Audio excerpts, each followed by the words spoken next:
couple quick announcements, of course. Let's just see here. Is all of my stuff working? Quick announcements, of course. Yes, all my stuff is working. Great. 1 minute. Gotta plug in my laptop and get it set up so I can see what any of you fine folks will be posting in chat during the stream. Alright, let's get into my dashboard. There we go.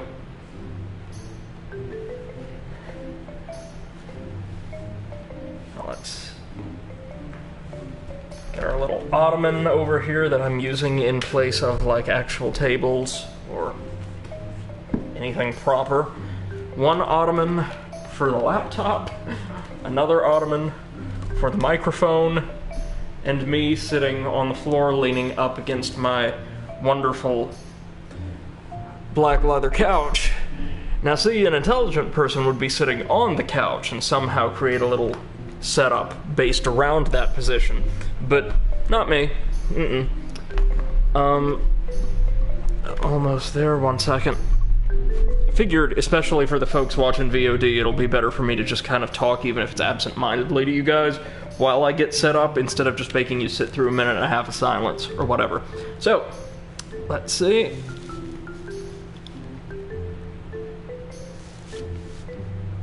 Ooh, I'm gonna need to do one thing real quick. Give me just a minute, guys. We're going to go to, like, mic-only audio for a minute. I've just gotta set up a party.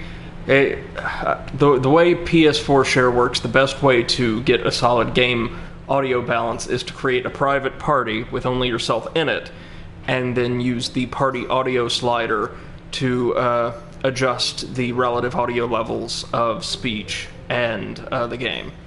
This is pretty good. Good thing I caught that, otherwise we would have been completely drowned out. Welcome, ladies and gentlemen, back to another stream of Yooka-Laylee here on the Overanalyst channel. I know I said over the weekend we were going to do, like, Hand of Fate 2 cleanup streams, but yesterday I actually didn't stream because, again, things came up in the evening. I had to get a new, a new refrigerator in for my apartment and all that. That got taken care of a couple days ago. But I received an unexpected visit from family, so I was kind of occupied most of the evening. It was nice, you know, given how isolated most of us have been lately. So I think we'll finish up Hand of Fate 2 probably next week, but for this weekend I kind of want to keep going with this. So we're back with another 2 to 3 hours of Yooka-Laylee tonight. Rare's, well, I keep saying Rare, they're ex-Rare employees, but Platonic's curious little 3D platformer. Now, when last we left off, we had acquired most of the pages we can easily get from Tribal Stack Tropics, the first of the game's 5 worlds, with all of the equipment special moves we normally have. And we ended up at the very, very top of the world. Check this out. I will say a lot of things against this game. I've actually been pretty critical, along with my stream chat, and increasingly critical over the last couple of streams. But one thing that holds true is this design team knows how to create an absolutely breathtaking environment, and kind of one of the lost arts of platformers that have been relegated to sort of the dustbin of history, right? Is the creation of beautiful, like, vistas available to the player kind of as just purely aesthetic rewards for making it to really insane places by making it through obstacle courses, right?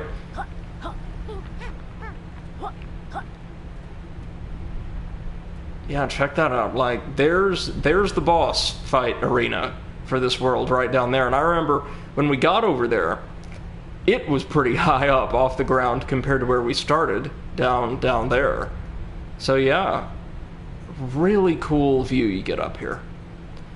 But now that I've wasted enough of your time just nerding out over the view, it's time to go back to the 2 worlds we explored over the last couple of Yooka-Laylee live streams. I think it's Glittergleam Glacier, the unfortunately kind of bland ice world, and then the pretty cool toxic swamp. We're going to expand both of those tonight, and at least see what we can do. Well, no, I say we are. Let me think. Give me just a minute.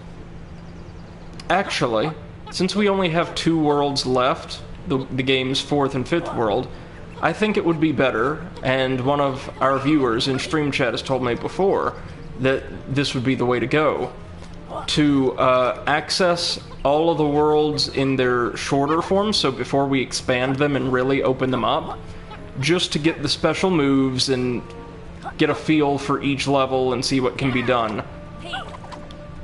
And then, afterwards, once we've got all our special moves, go back and start expanding worlds to get all the pages we need.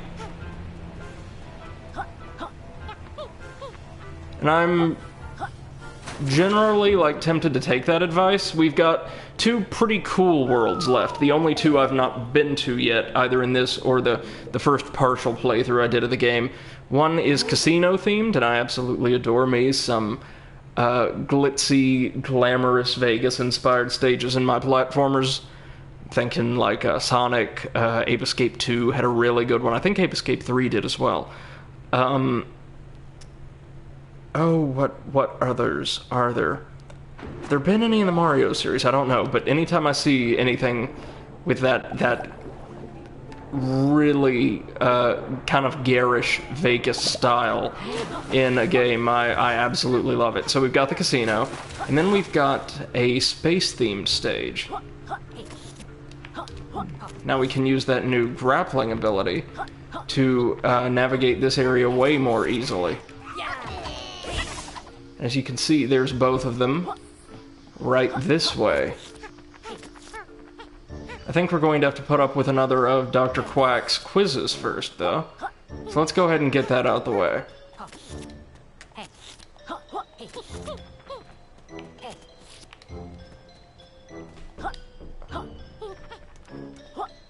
Oh, another little shortcut. That's nice. I do appreciate that they've been very proactive in giving us shortcuts.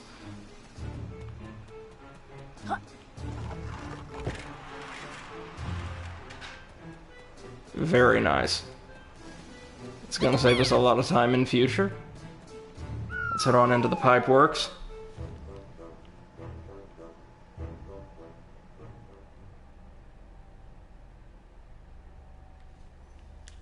A lot of load times between zones in the BA offices.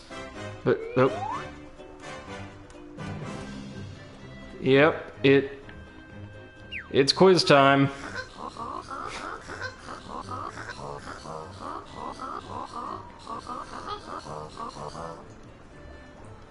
I'm expecting this one to be a little bit harder than the first.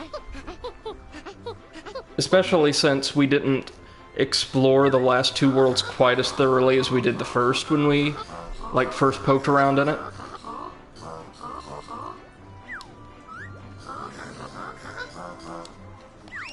Alright, let's see what we can do.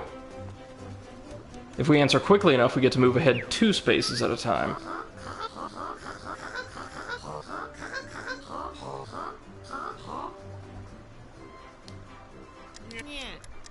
We have 54 pages total. I knew we currently, like not including the ones we spent, we have at least 40, and nowhere near 90 something, so those are free points.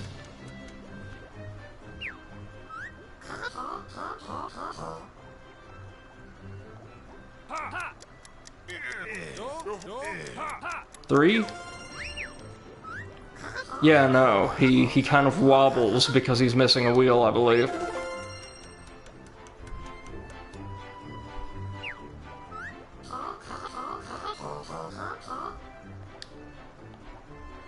Alright, let's see. Oh, that's easy, that's the glacier. The Igloo Village.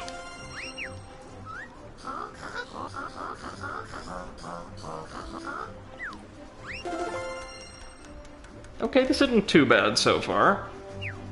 just 2 more if we do this well enough.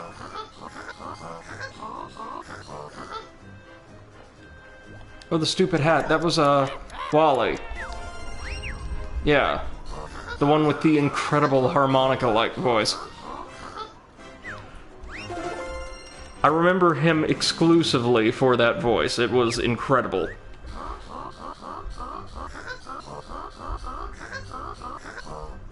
We've only found 1 butterfly booster.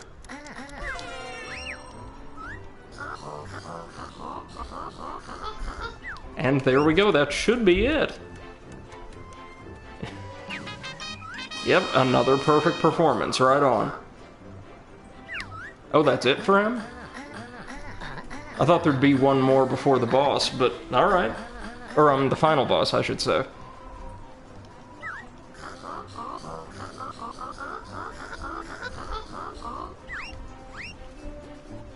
So what I think we're gonna do is, because I really want to take my time to enjoy these last 2 worlds, because their theming appeals to me so strongly, I want to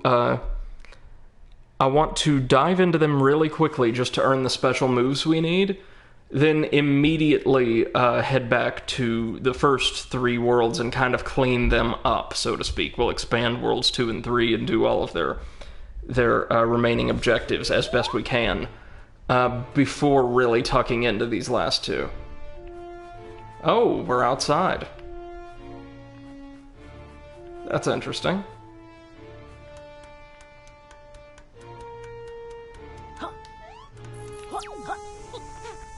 Oof. So it looks like the casino's this way. Along with, if the neon signage is any indication, possibly Rextro? Oh no, it's pointing to, oh, the penis snake. Joy. What's he got for us this time?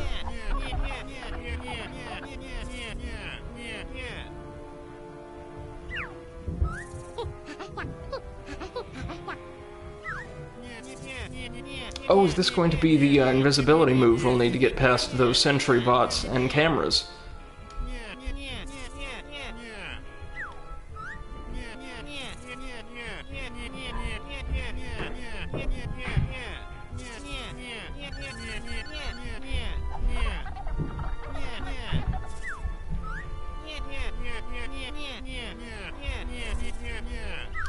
Oh, very nice.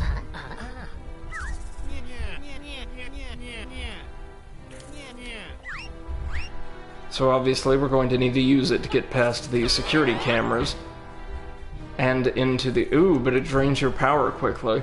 Regardless, it should get us into the casino.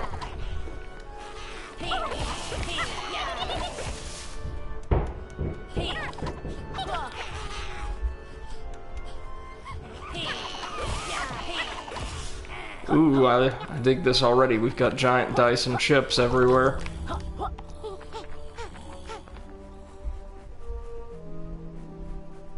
That's one of those big guys I couldn't quite take down when we ran into them in the last world. Or no, sorry, the ice world. So there's our book.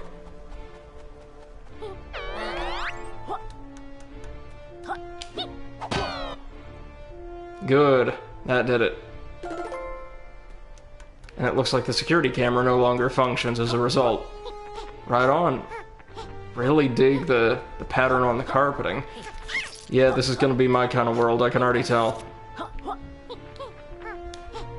As long as, like, all of the pages aren't associated with games of chance, obviously a few of them are gonna be, but I would be A-okay with this.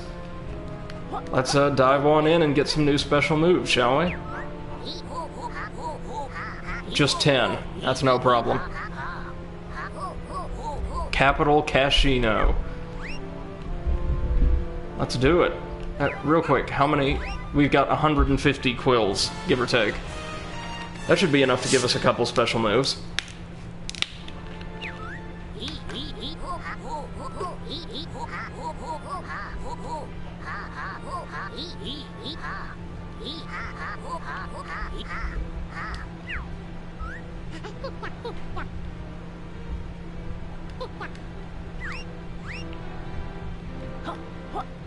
They say the Expanded Worlds challenges are harder, but I'm not sure that's necessarily true. There's just more of them. Alright, I'm excited. Let's see what we've got here.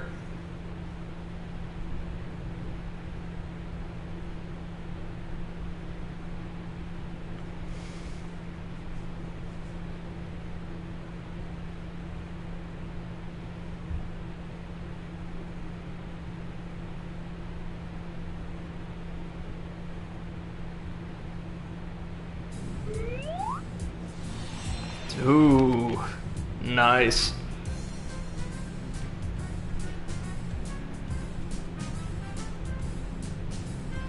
Got a faux Egyptian theme, maybe inspired by the Luxor.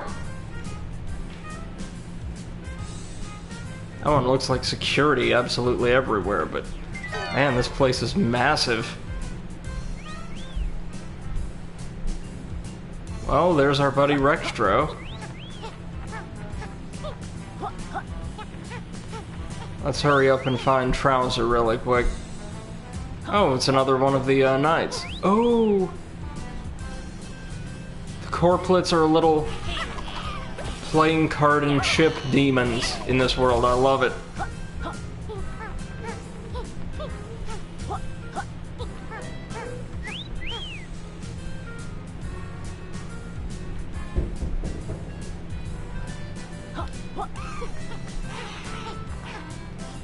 Alright, where's Trouser at here? Usually he's not too far. Here we go.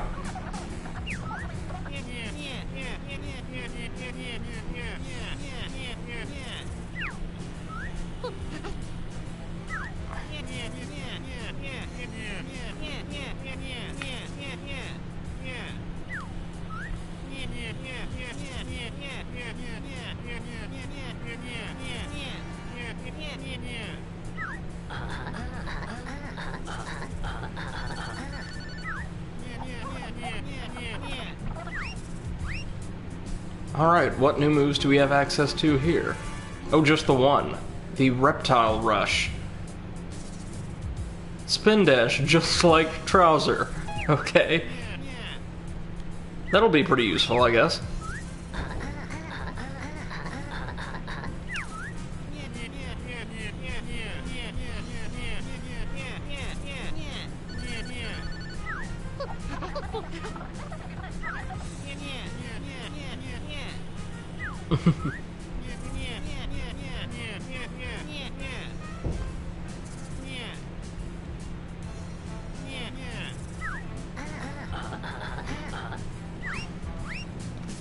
That'll be very useful if we run into the racing cloud again. So that's all we need from this world for the time being. Woo!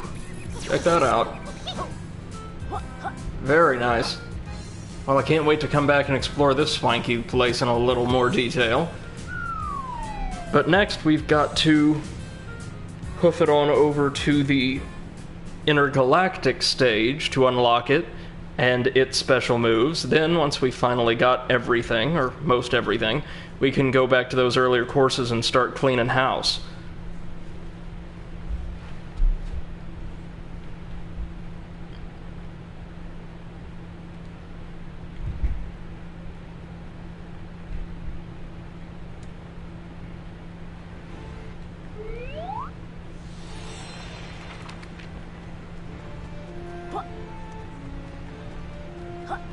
Alright, so our fifth and final world should be this away.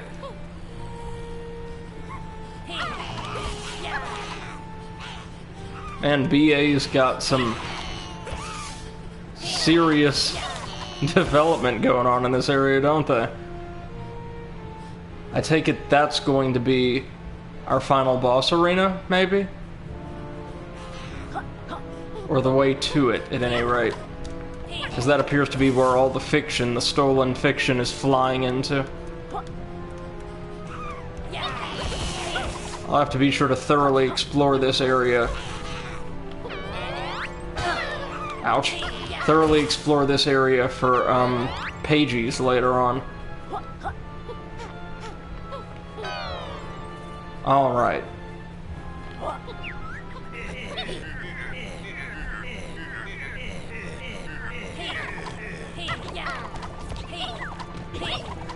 There we go.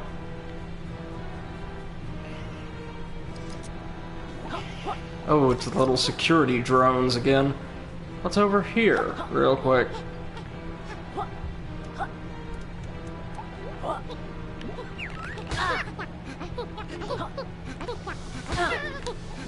Oh no, the air itself hurts us. Okay. I thought maybe we could, like, just run along the walls like we did during the race in the first world, but we can't. Yet. I take it that's gonna be something we're going to unlock with special moves here in a bit. Or no? No, we need...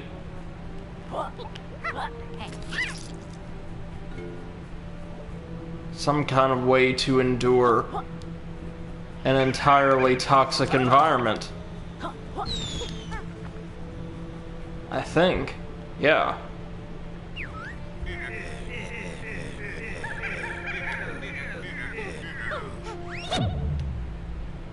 No, nothing there.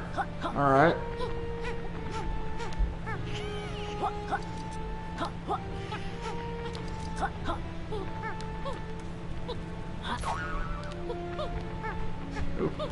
Maybe we need yet more special moves we haven't got access to yet, despite having access to most of the major, or all of the world hubs that we've run into so far.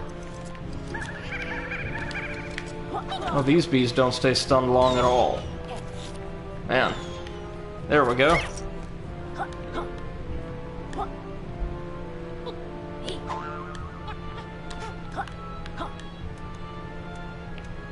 Or maybe... oh, this is gonna be real chancy. Oh yeah, no, there's no way we could make that. Huh.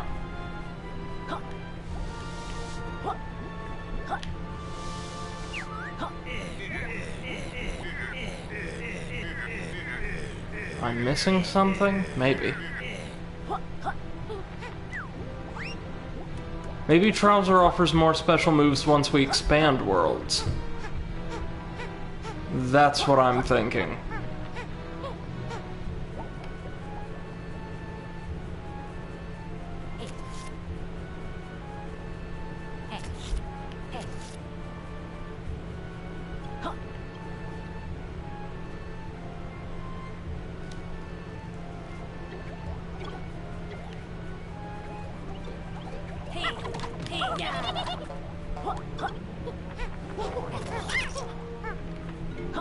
Yeah, no dice over here yet, guys.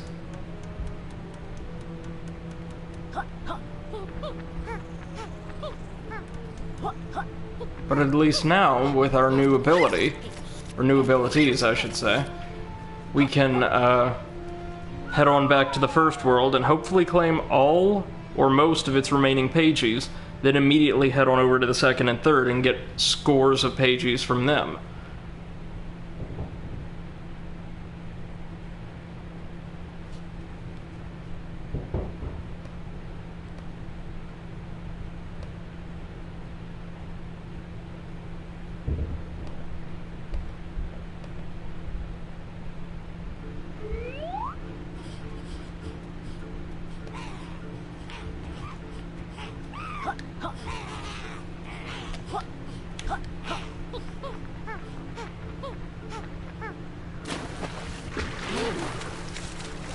Let's see.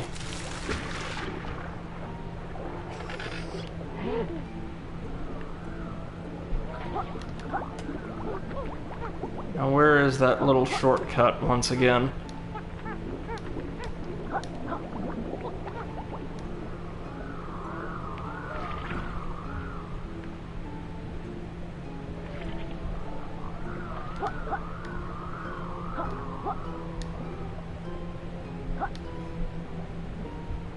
Somewhere down here. Oh, here we go. Right this way.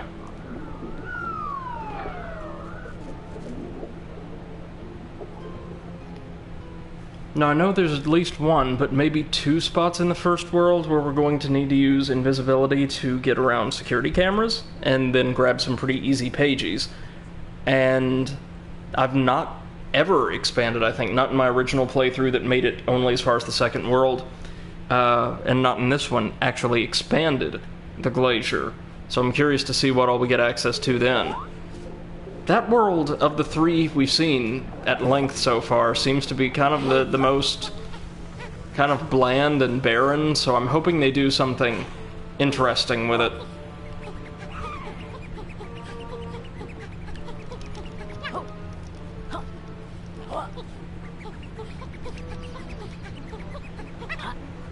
Real quick, I'm interested in trying something with that glass we saw up there. Remember the cracked glass tubing? Oof. Barely made that. Since sonar seems to be the answer to everything in this game, I'm wondering if improved sonar might not shatter that.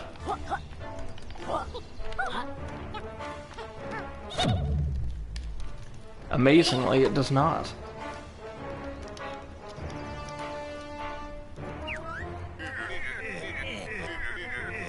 Hey, Mr. Fiddlescruffs. My weekend's been alright, thanks. Kind of busy, comparatively speaking, since so many things with the online course I'm helping with continue to go awry. But, you know, otherwise about as calm as could be expected, thanks. How about you?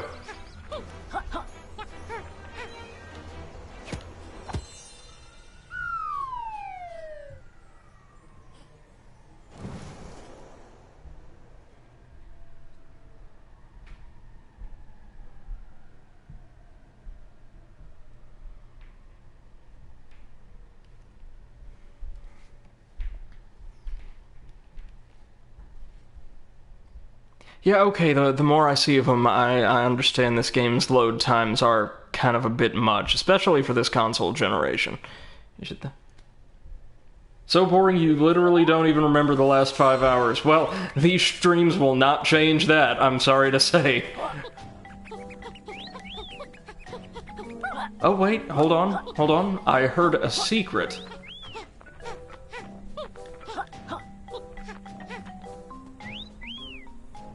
That's the sound of a secret item cat calling us, but I don't know where exactly. Not down here.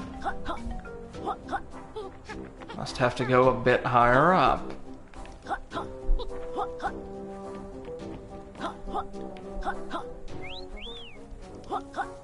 Yeah, it's somewhere right around here.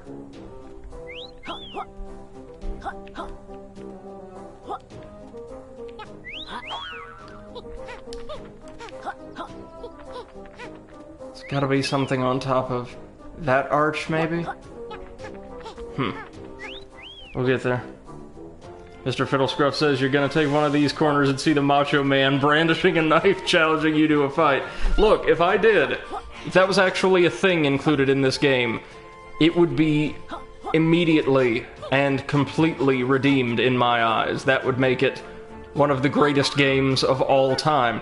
For the uninitiated, those watching this VOD on YouTube, I've recently been fascinated by the story I found, told by professional wrestling executives, plural. It is something many witnesses from the industry were present for, of beloved cultural icon Macho Man Randy Savage getting into a heated knife fight in the middle of a Waffle House in Nashville, downtown Nashville, not far at all from where I live, with a cowboy-looking guy, over the cowboy announcing his recent marriage to some of his friends who worked on staff at the Waffle House, and very slightly delaying the process of Macho Man and his party ordering. This apparently lasted for a very, very long time, and Macho took down several cops, or really I should say the cops took each other down. At least one pair of cops, like, maced each other or something, and eventually one of the largest, most aggressive canines in the state had to be called in to subdue Savage, who still only begrudgingly went down. Mr. Fiddlescruff says, oh yeah, phrasing is important here. Announcing his recent marriage to some of his friends sounds like polygamy. What we don't know the particulars. It very well could have been.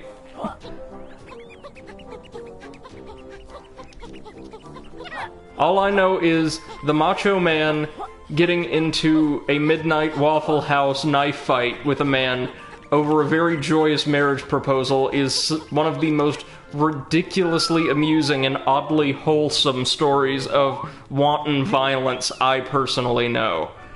Okay, here's where we want to go invisible. That's it. Good stuff.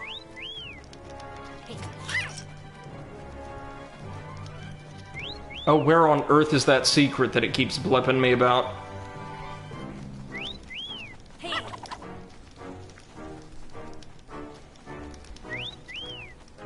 Right, so let's go grab some fire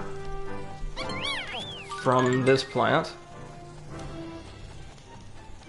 There we are.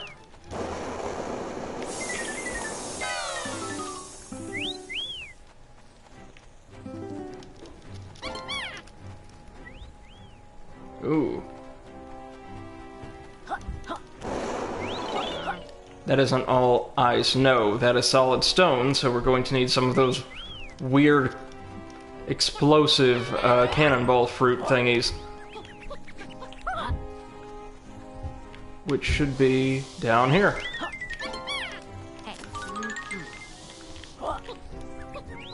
There we are. Just barely made it.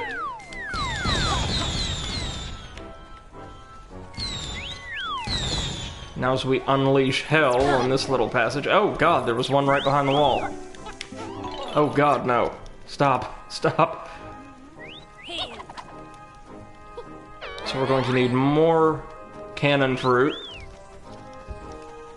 Or no, hold on. This is the snowball fruit. Let's see what this can do. Can it disable the security drones? Oh my god, it can. Well, I know what we need to be doing then. Okay, so we cannot attack them mid-roll. Good to know.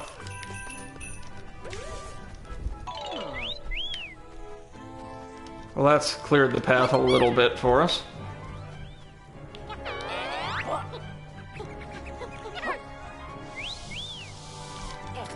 Wait, can the... Oh, they're grenades. Lovely.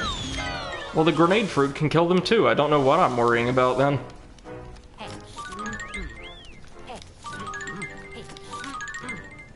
Come on now. Recharge that. Mr. Fiddlescruff says, have you decided what you're playing on the channel after Yooka-Laylee? Well, I've got a couple options, depending on how competent I end up being with the capture card I got. I'm currently considering playing through a couple of, like, Switch exclusives, like Mario Odyssey, one of my all-time favorite platformers.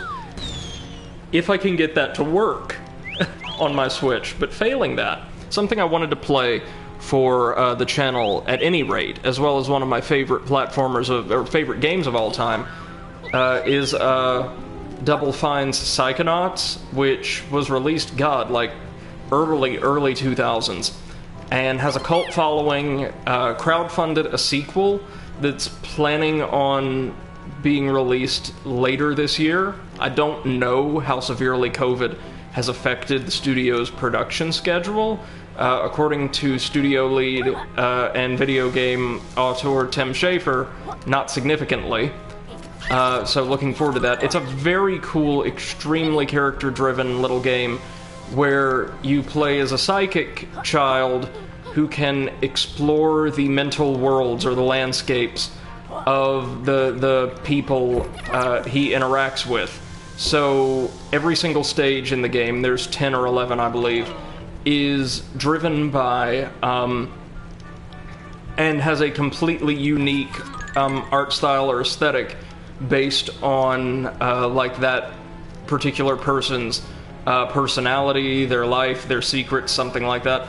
So it's a platformer that incorporates a whole lot of adventure game tropes and psychology for instance, the most memorable stage of the entire game is set in the mind of a former security guard with, well, it's never exactly made clear what's wrong with him, but some type of paranoid delusion. So his mental world is a peaceful 50s-style suburban neighborhood that is hanging aloft in a vast open void, twisting and turning up and around and in on itself. And based on crawling with extremely obvious surveillance cameras, government agents poorly impersonating people from various professions. It's both hilarious and really well crafted. Okay, so we're gonna need another way around that, that's obvious. Oh, there is a snowball switch right up there. So yes, I'm thinking about playing Psychonauts immediately after this. Or if not immediately thereafter, at some point soon, in time for the sequel.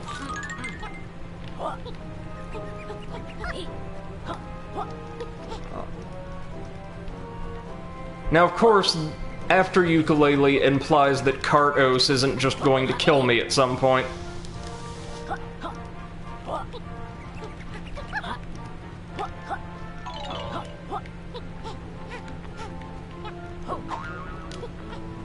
And look at me just absent-mindedly forgetting what I'm supposed to do, as ever.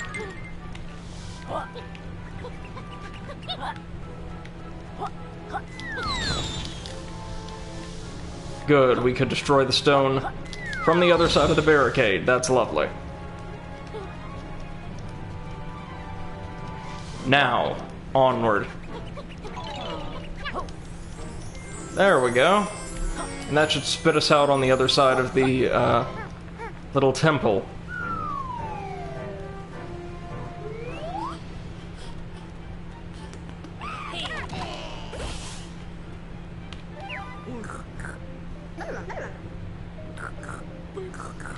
Let's see how many pages from this world we've picked up.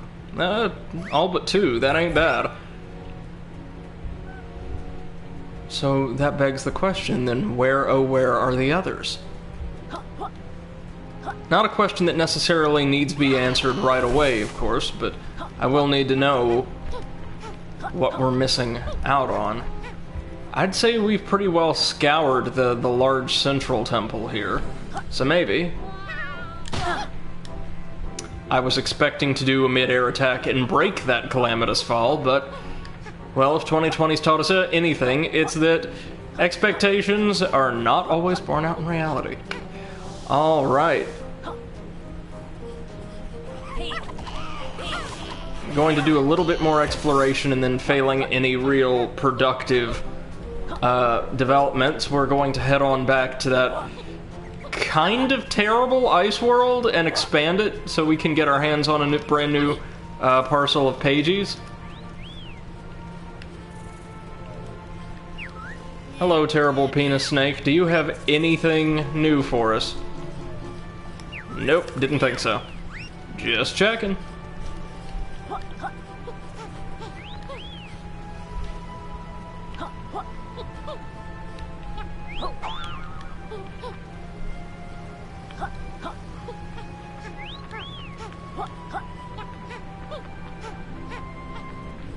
Looks like we'll just have to get upstairs the old-fashioned, boring way. By waking up a supernatural totem and riding on a smiling, hovering platform that was concealed by its fell magics. Alrighty. So help me God, I'm going to find out whatever secret that catcalling is informing me about. Oh, that's right, we've not actually been to the top of the temple proper. Well, we can fix that in time, I guess. How best to go about getting up there, though? Oh, I think I see. Using our new high jump, or semi-new high jump.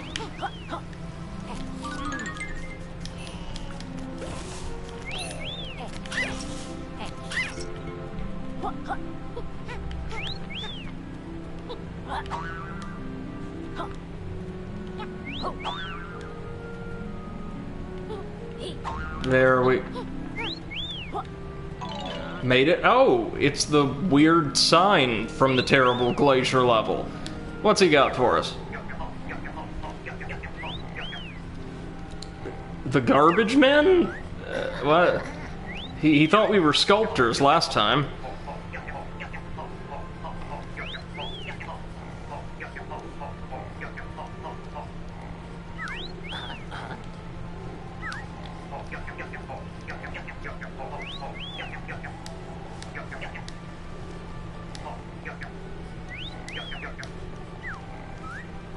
This is an exceedingly strange conversation, even by the standards of this game.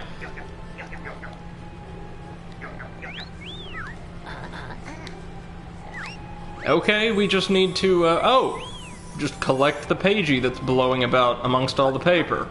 Well, we can handle that.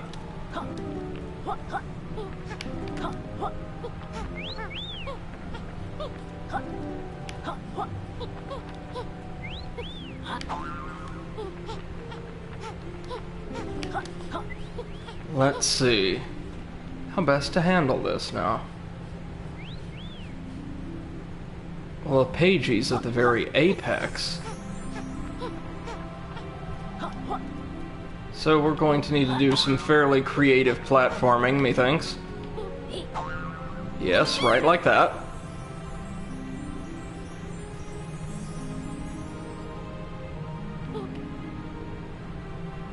And I have to get over there. Question is, can we? Oh, maybe. Just... Oh, damn it. Just maybe. We shall get there.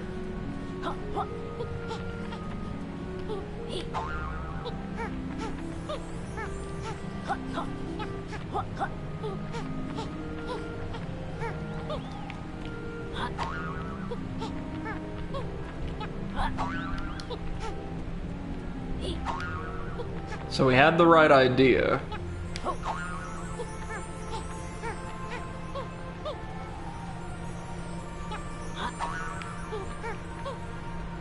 Funny that there's such gale force winds right here, but practically none at the top of the massive tower. Okay. We will figure out a way around this.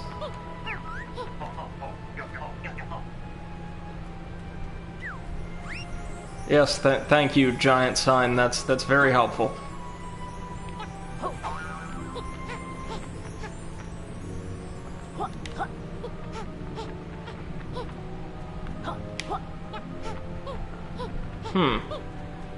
Perhaps there's some kind of ability we still don't have that I need to get my hands on. Come on, damn ya.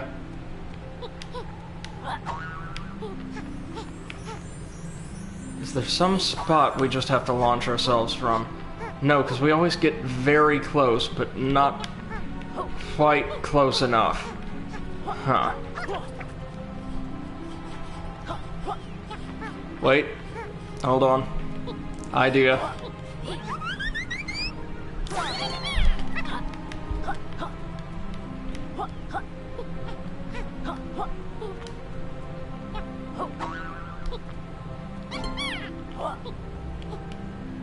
Perhaps. No, that is not it. You got any clues for us? None, of course.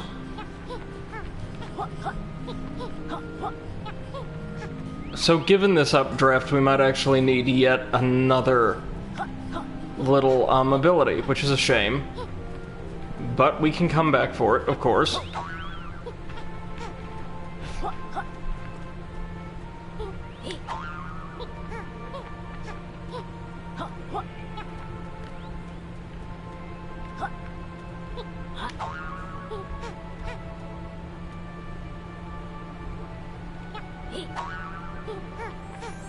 And yeah, it flies too high for us to get otherwise.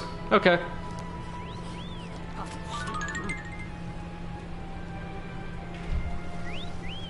Let's try and at the least see what all that catcalling's about. Ah, but we cannot. Okay, so there's still some stuff we'll have to come back for, even as far into the game as we are. That's fine. Let's try making some actual progress in the glacier now, then.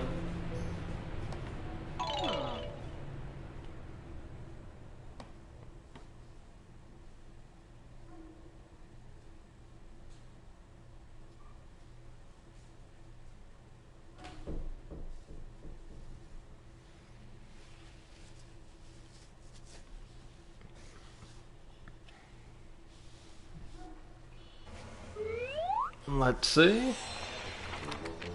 And we just need to hoof it on back to the Glacier's atrium, which I think is this way.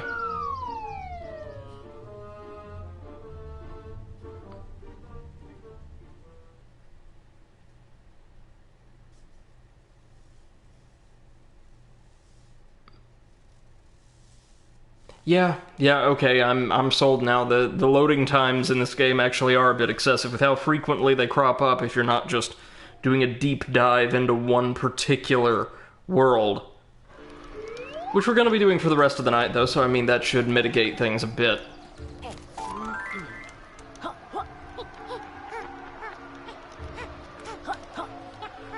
Good old cannonball ability.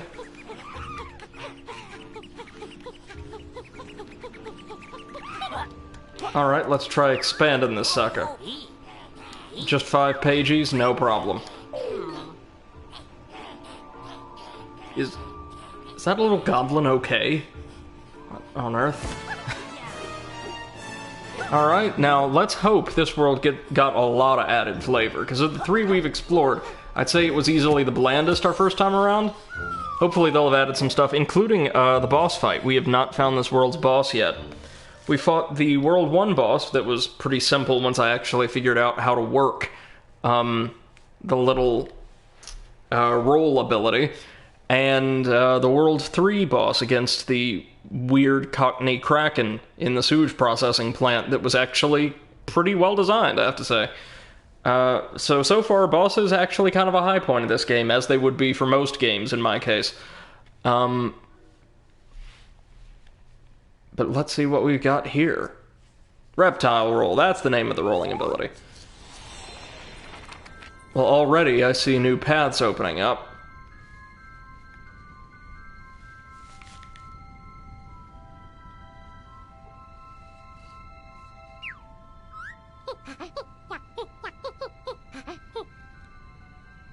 Oh, we finally get the ice key, a throwback to Banjo-Kazooie, to unlock some of these gates we've seen throughout the world. Good, very good.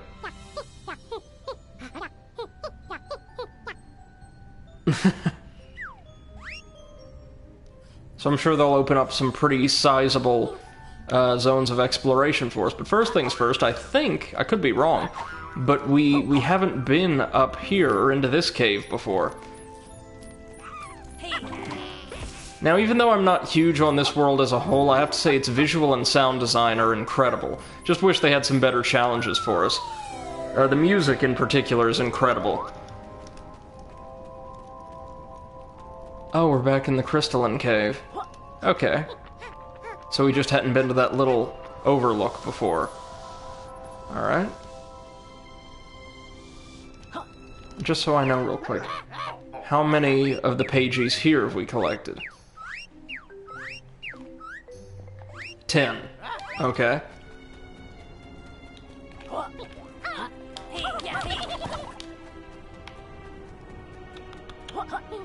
So let's start by exploring the zones that those keys should open up, beginning with the underwater key.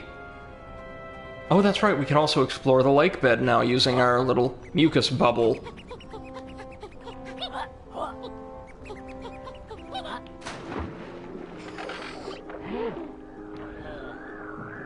There we go.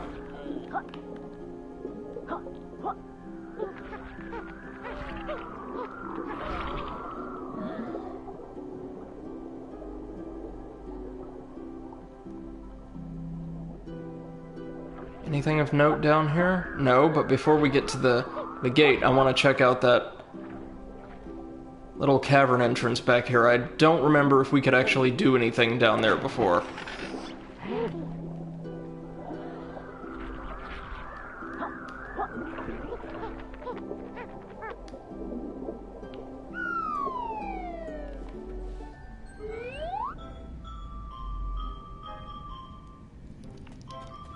Oh yeah, the gloomy grotto. Yeah, we've been through there before. It's actually one of the world's highlights, I would say. So let's get to that gate.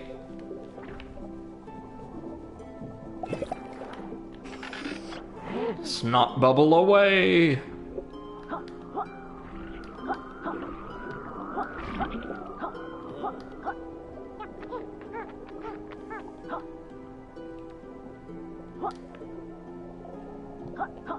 There it is.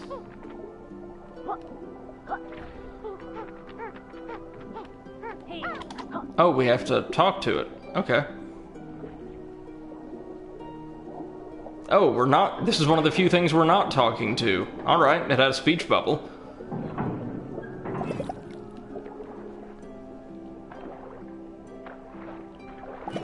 Let's see what kind of area is in here.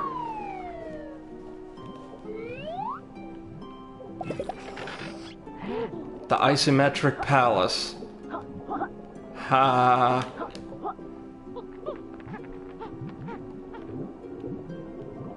Okay, so we obviously want to get closer to the origin of that light. If all my years playing platformers have taught me anything, it's always go towards the elements that diverge from standard design aesthetics. Or swim upwards. You can do that too. Oh, here we go.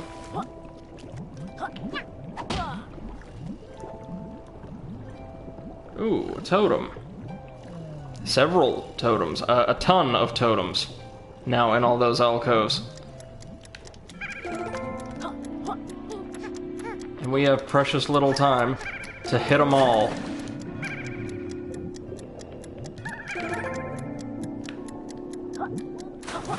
Well, they're giving us a fairly generous timeline. Mr. Fiddlescruff says they're asleep, don't you dare wake them.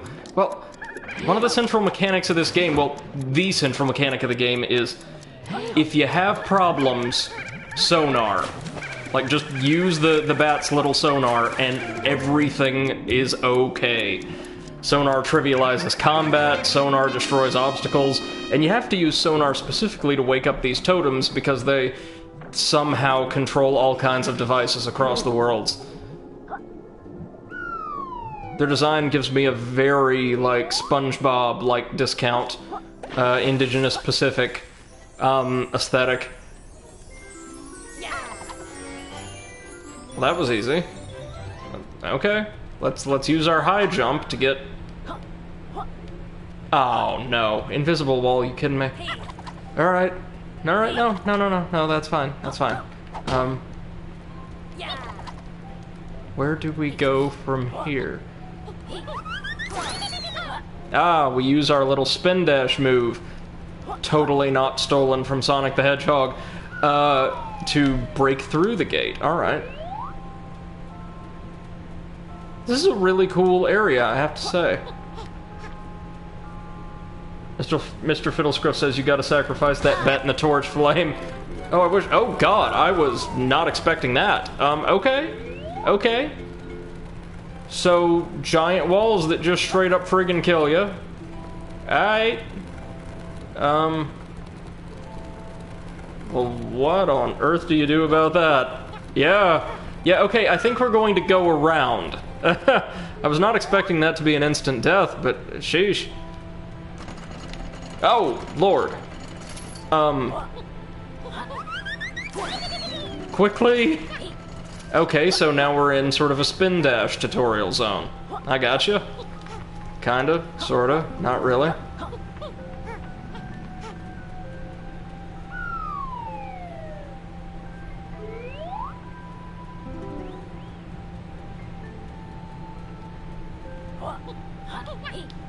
Alright, can we, open up a little shortcut here?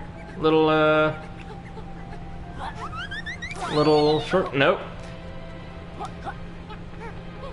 Oh, there's a max health upgrade up there, though. That we are just too short to reach, even with our high jump. Story of my life. Okay. Wait, can we... No, we cannot.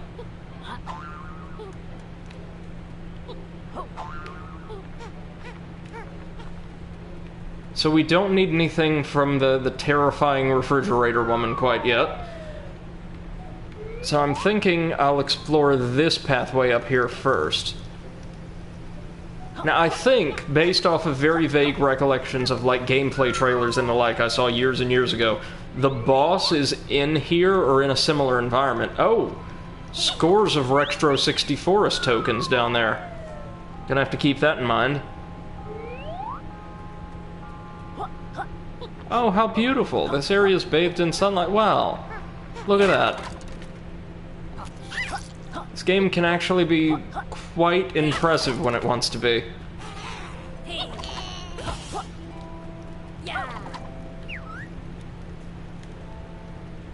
Building work by Eric Weakwall Partners. We put the weak in weak walls. At least they're proud of it.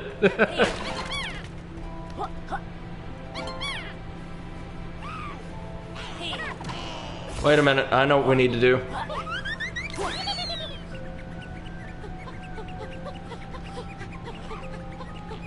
I don't know why there was a ramp there, though. Yeah, should this do the job? Ta-da-da, ta-da. No, it will not. Okay, we need something just a little bit stronger. Or we need to slam this first, of course. Oh, it's a checkpoint race.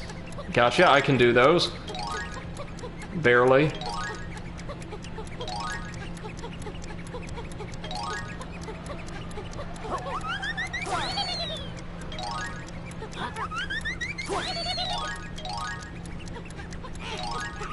Oh, we have to do multiple laps of this.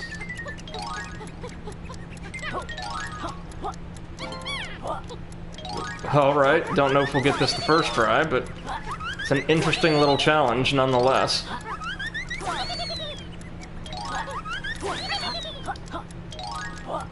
And yeah, that's exactly what it is. It's a 3-lap race.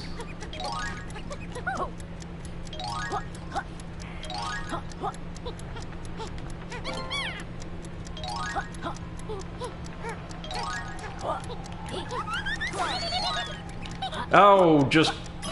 Oh, wait. Did we technically get it or not? I think they played both success and failure fanfares at the same time. Just barely missed it, but that's okay. Obviously we want to avoid the snow, but we can also just dash through it. Or fly over it. Either or.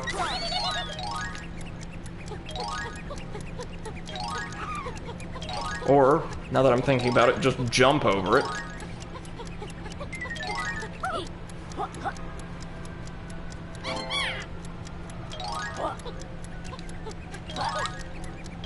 Yeah, there we go. It's not as flashy, but it gets the job done, don't it?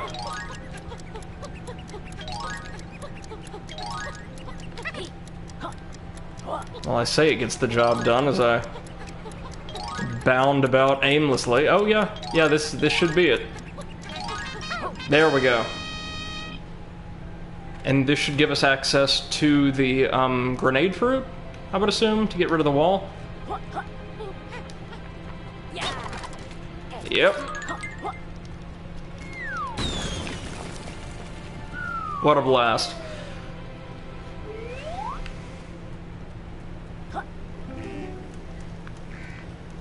Okay, now what's down here? Oy.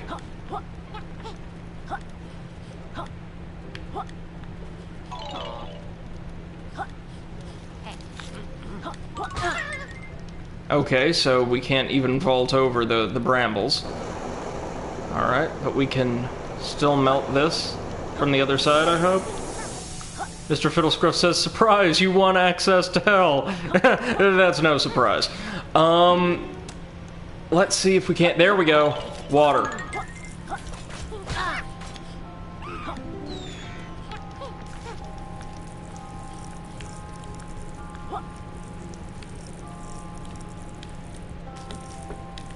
Now what's in you? Oh, just more water. Alright. I'm not complaining. Water that we're definitely going to need. Looks like even more flaming platforms ahead. Can we use this to, like, extinguish the torches? I don't know. Doesn't look like it. Oh, dear. Good thing we can glide, right?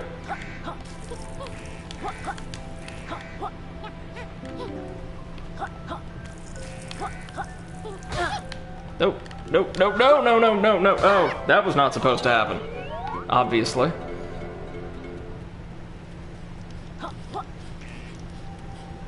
So I'd say the game really stepped up its competency of design as well as challenge just for this little, like, self-contained area. I would actually say that as a whole the team did much better designing these little, more, conceptually based, little challenge zones, or spokes, so to speak, as opposed to the big open worlds.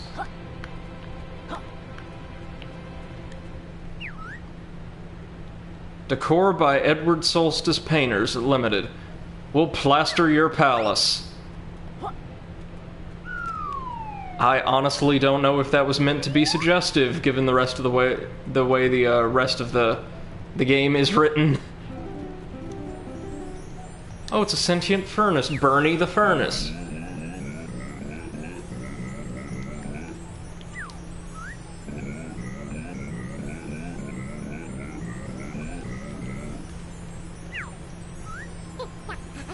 Mr. Fiddlescruff says, "Is that Mater?" Oh my god, it kind of is.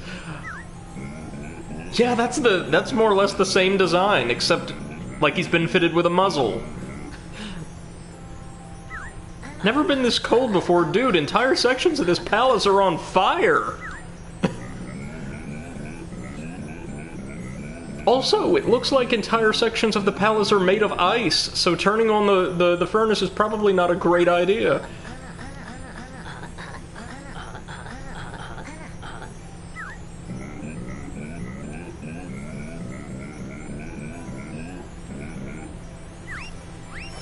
Okay, yeah, no, definitely go in the sentient furnace's mouth. That's a great idea. That's... Mr. Fiddlescruff says, is he saying you murdered him by putting all those fires out? Well, no, it seems like, there's a lot of unauthorized heating, going on in this palace, and he kind of wants to assume... Oh, here's the boss. Yeah. Not... fantastic design. Breeze block.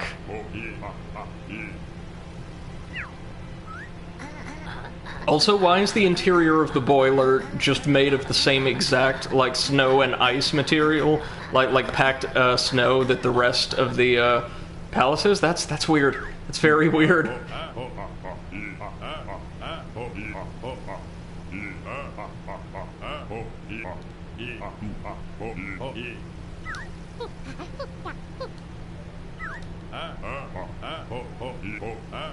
So obviously we want to melt this guy. Bookend and Bernie. Alright. Ooh.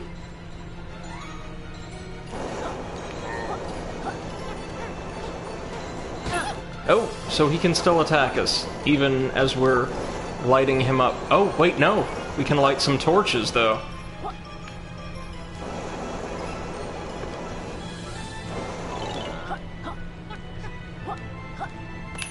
That'll do. Okay, so phase 1, he's not that bad. That seems to be his only attack for now. Come on now.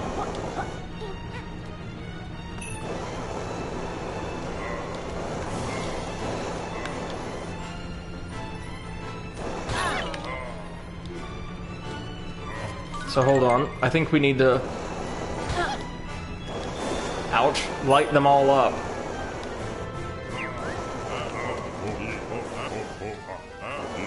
Oh, he's already melting. Good, so we just need to keep these things lit up.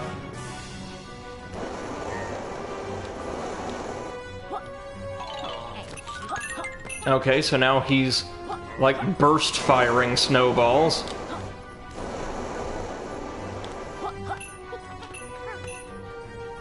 And it appears to be maybe the fan that's extinguishing them?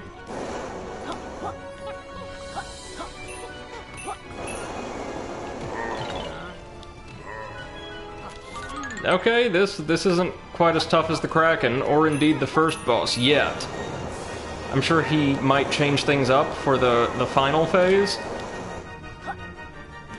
He telegraphs his attacks so clearly, though. Phase 3, I guess.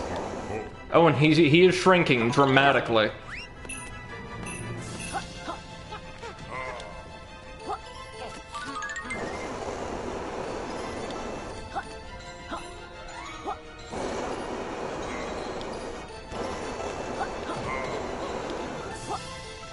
And it looks like maybe we can help melt him very slightly by attacking him directly.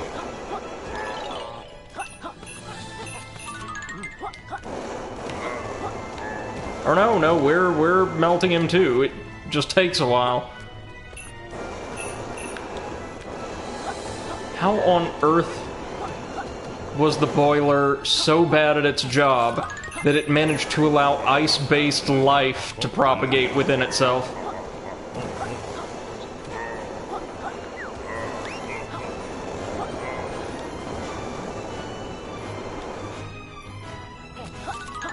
Okay, it's now shooting out ice balls that are larger than it is.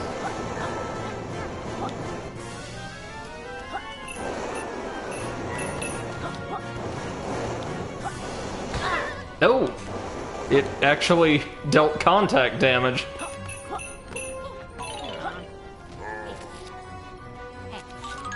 This is far from threatening, isn't it?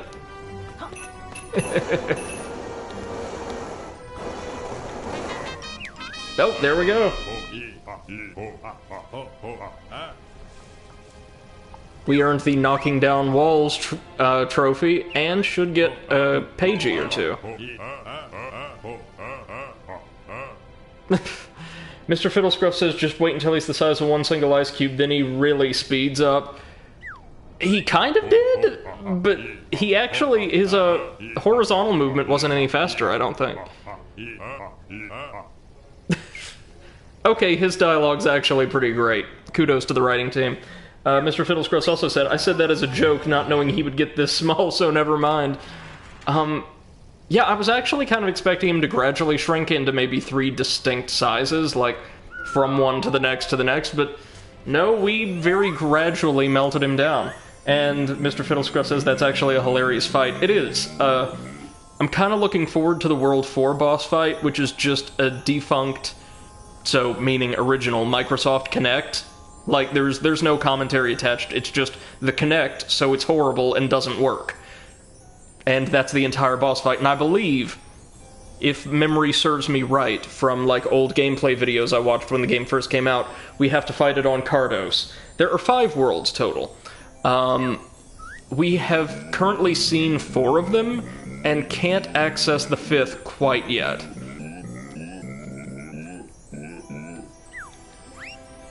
Okay. So now we can ride, or I presume glide along these updrafts. Yeah, like so. Very nice.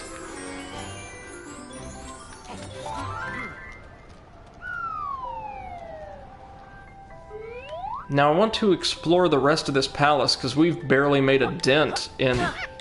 Hey, I'm made of fire right now. I should be able to take that, and for that matter, Bernie, you're not helping with the heat regulation problem, my man. Everything's still on fire.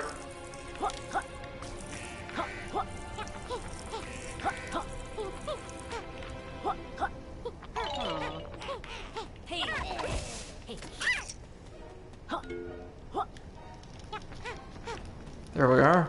Yep, everything's still terrible. But we got all the goodies from this section of the game, so that's all I care about.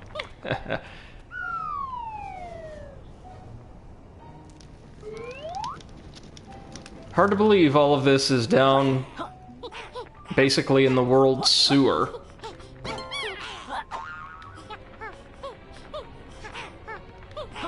Mr. Fiddlescruff says Bernie's the actual villain and the ice guy was just keeping him in check. It's what I'm starting to think. I mean, if you've noticed, so far we've not been threatened by the cold or ice whatsoever in this dungeon. But instead, it's consistently been fire trying to kill us at every possible turn.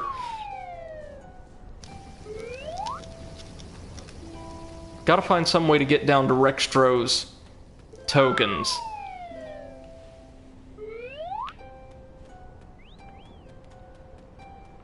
Oh, but here's another one of those updrafts. Oh, this'll let us get the, max health upgrade.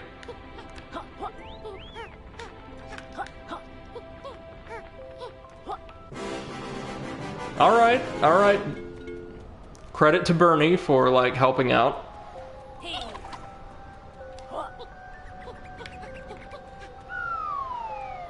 What's over here? Oh god, it's more of the googly eyes. The most dangerous enemies in the game until we learned that, of course, sonar renders them completely, negligible as threats. This is actually a very involved little area they've designed. I'm impressed.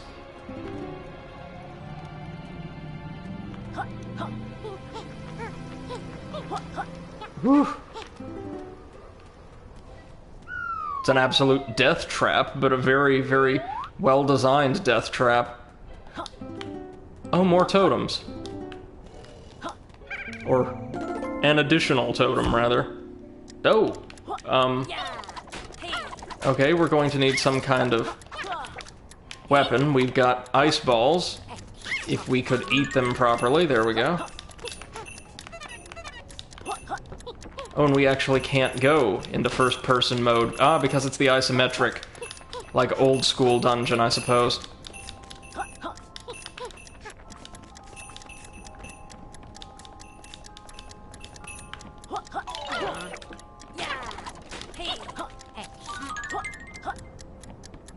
Come on.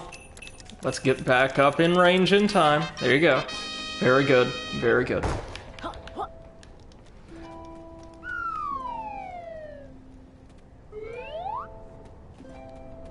Oh, more fireflies.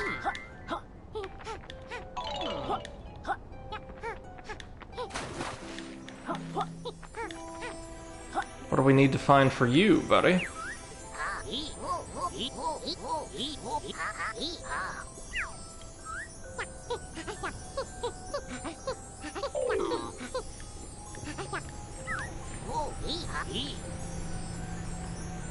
Oh god, the ice puns. No. Oh, it's a quiz.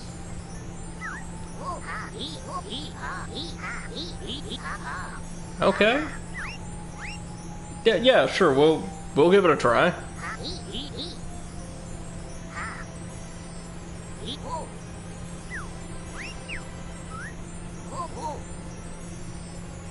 How many tiles are on the floor in this room? About 1,000? Oh no. I get it, so this is an entire gag.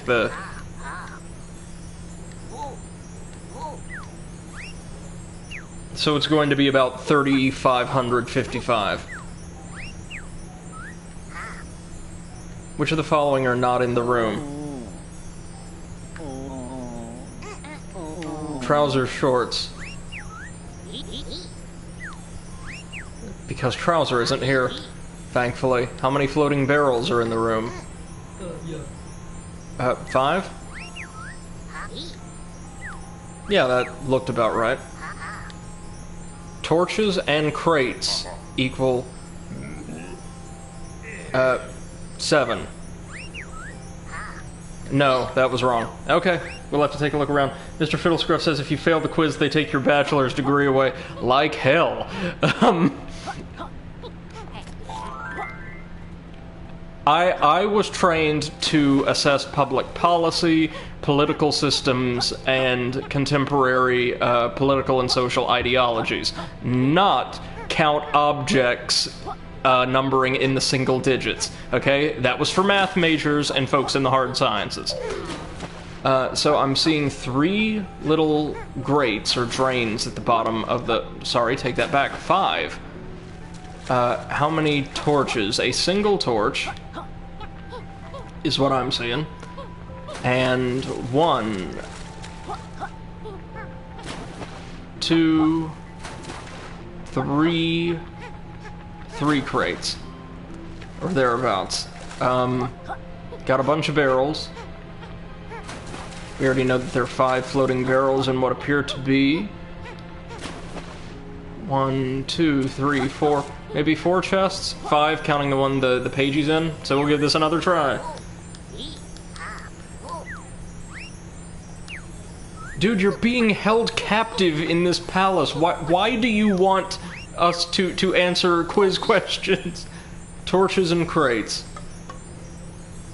Should be 7. No, that's not it?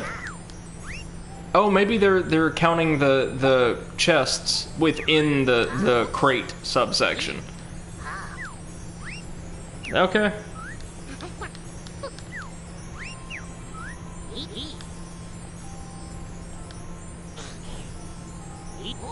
10? Yeah, because there certainly weren't enough objects to equal. How many quills are in this room? Well, right now there's 0.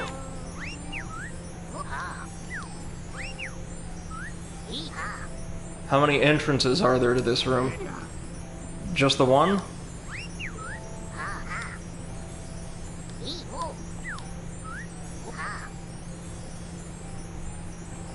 Okay, so this pagey's the second one we found. It's just insane.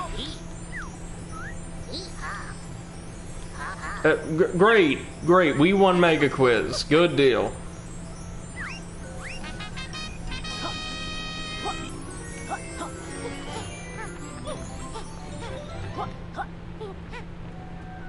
You know, the last pagey was perfectly cooperative. All we had to do was murder a sentient life form that appeared to be completely unique, and the pagey just cooperated with us once we actually got around to it.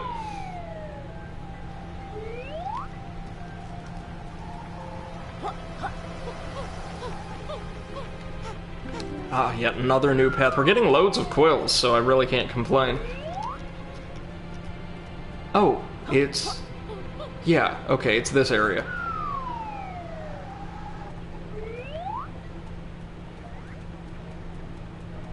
Still a couple regions we've not explored, I think. Such as this one.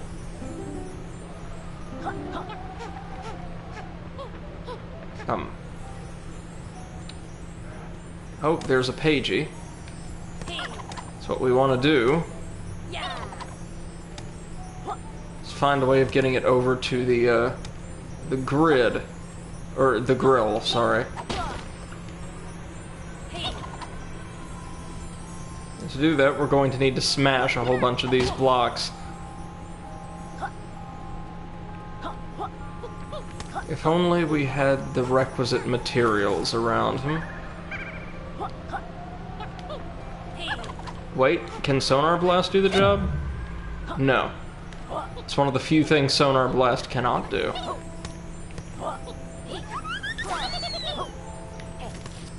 Just making sure none of our current moves can do the job here. Looks like they can't. We'll have to come back. Maybe there's something in the next room to help. We've got ice balls, but...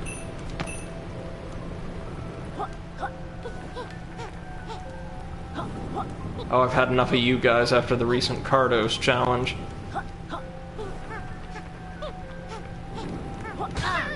Ooh.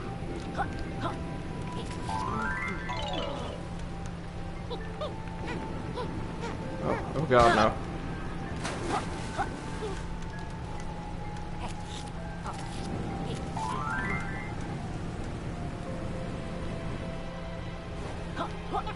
Okay, so as long as we stay topped up on cannonballs, we should be fine for a time.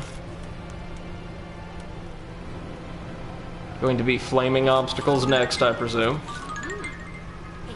Oh, yeah.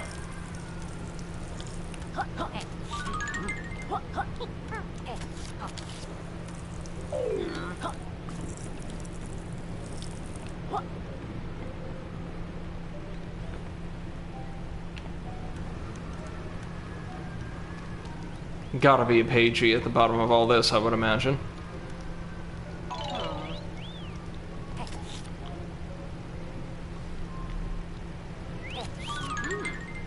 Time for more... Oh, grenades to get rid of the... Ouch. Sentry bees that are impossible to hit when you're aiming from this angle.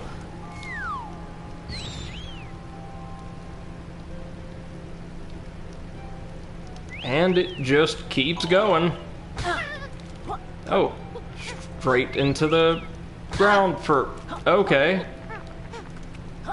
I see the gag here.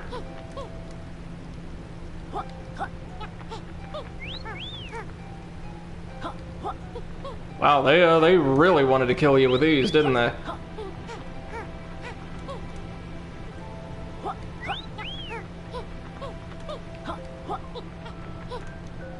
There we go. Let's wait on our terrible ride.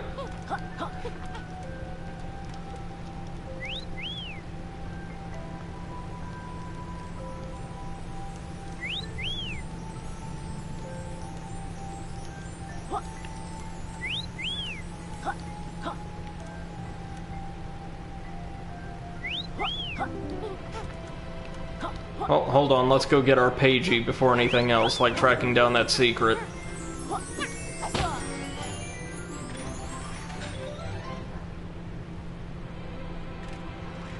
Oh, very nice. It, opened a pair of gates.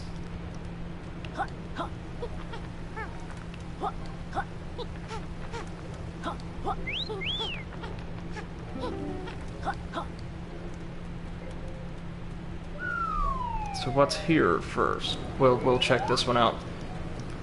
First up. Oh! Oh, it leads us round to, like, the...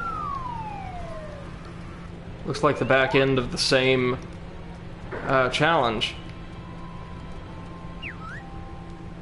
Toxic goo supplied by Tim Lugbazurg Robbins, Waste Management. Your trash is our treasure. Well, alright.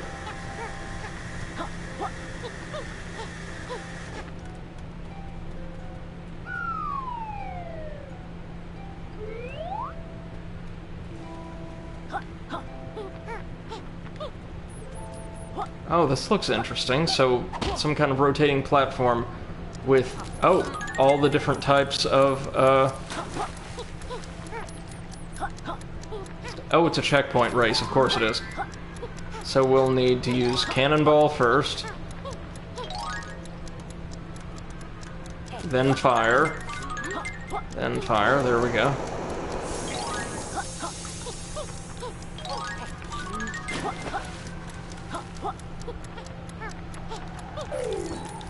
Then just break this one, I guess. And lastly, whoa, it reignited itself, of course. Oof, Lord. Oh, yeah, no way I can do this on the first try. It's a circuit.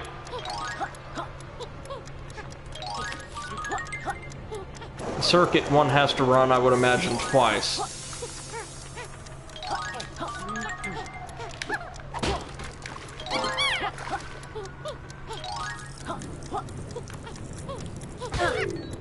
Well...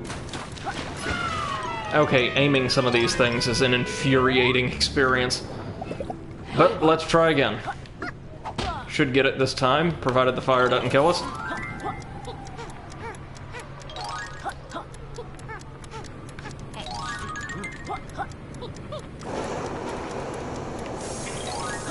go.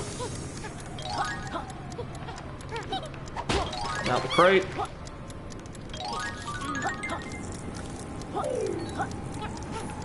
Come on, put out the flames. There we go.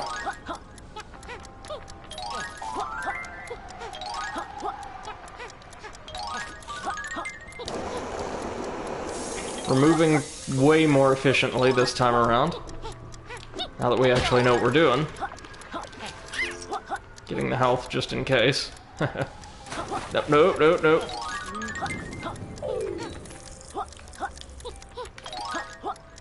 Is this it? Yes, okay.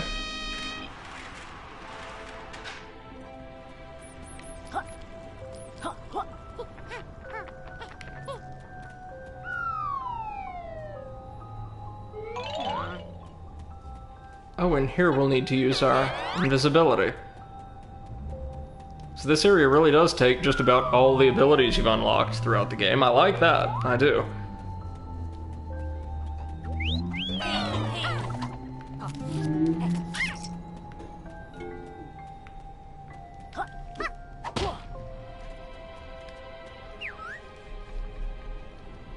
If you get lost, just give me a shout. Dory X. We're fine for now, I think. But God, this is a big area.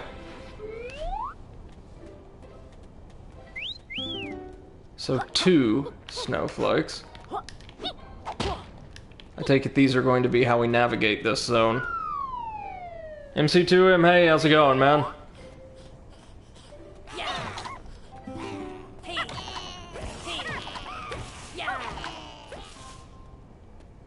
So this is 3.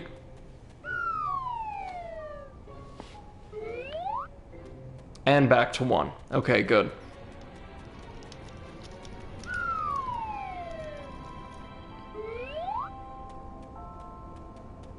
Oh, I know what this is. It's a Lost Woods puzzle. So it was down, down, then something we've not done yet. At least I believe I went down the second time. Yep.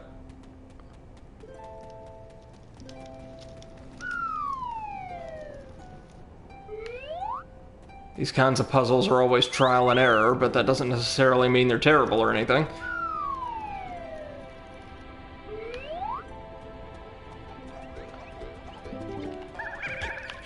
So we're all the way up to 5 and still not there.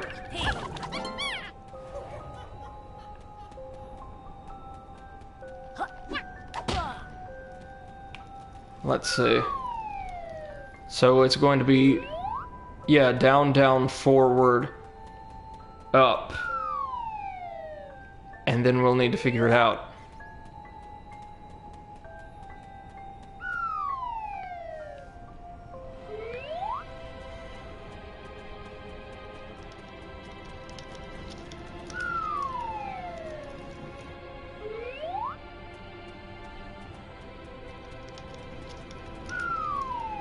I will say that this dungeon, the Isometric Palace, is about 1,000 times better than the world itself.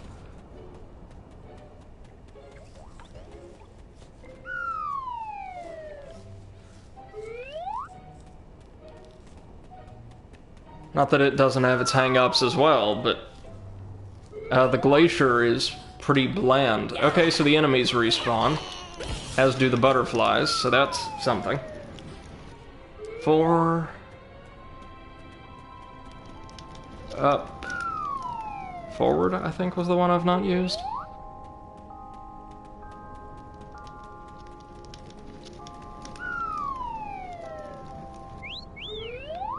How did I like the palace pun?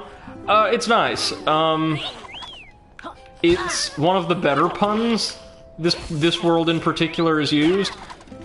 They've not set the bar insanely high, but, yeah, pretty good. Pretty good. Alright, now, let's get the ice over into the beam of sunlight.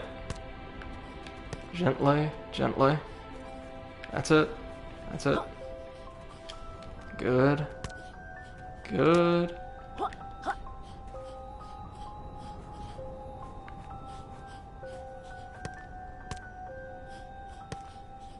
There we are.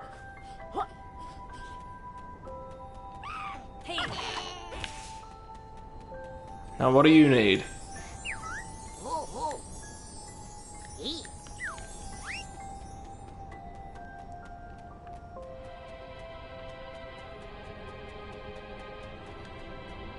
And is this just another one of those? Yeah, another one of those weird ads that I'm certain is incorporating the names of, like, Kickstarter backers. Or Indiegogo, you know, whichever platform they use to fund this. So... Yep, we turn invisible and we can refract the light.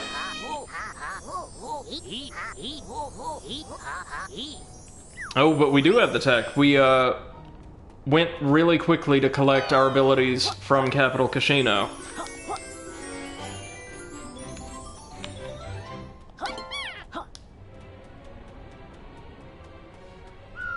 I went ahead, yeah, no, I got the invisibility move and the spin dash from, like, the tail end of Hivory Towers and the Capital Casino, respectively. Okay, we can finally leave this place.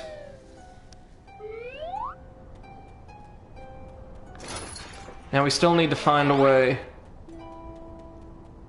to get, to Rextro's token, or tokens, rather.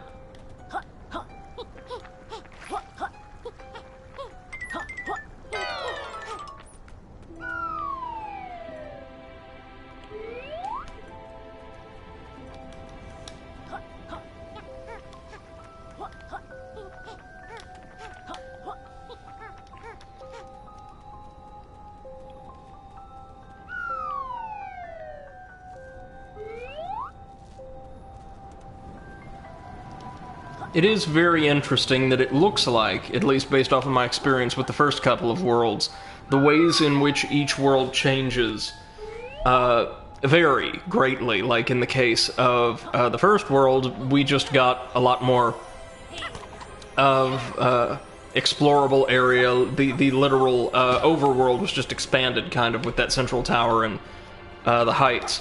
But here... we got, like, 2 brand new zones open to us that are, like, kind of distinct from the overworld. We'll have to figure out how to break that pagey out later on. I have the right idea for that puzzle. Oh, I figured.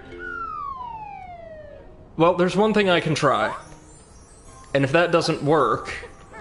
like, I know we need to get this over on top of the grate. That's the idea here. Now, I also know we need to smash some of these weak rocks, it would appear. But it looks like we either... or we can, at any rate. But it looks like we might not have the tech necessary for this. Oh, but it's not the cracked ones that will depress.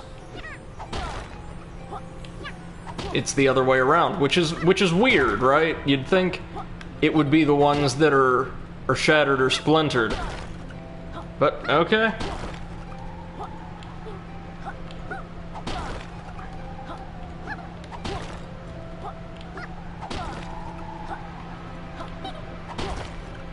I will gladly take the pagey for it.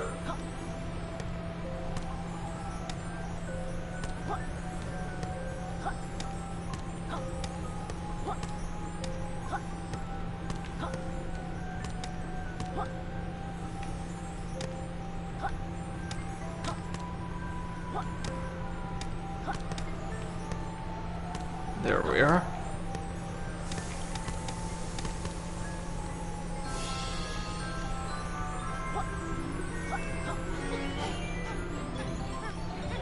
Quite a few pages in this weird little palace.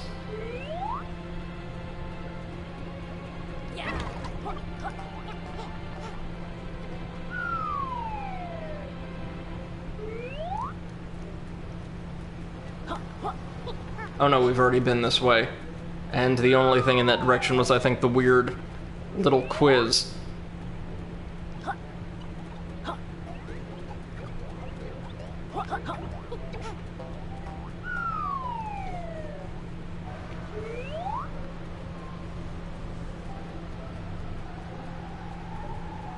Still haven't opened this. Need to keep that in mind.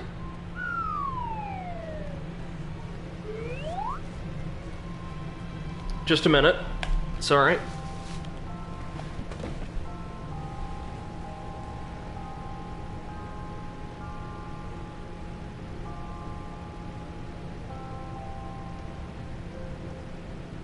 Sorry guys, my phone's going off.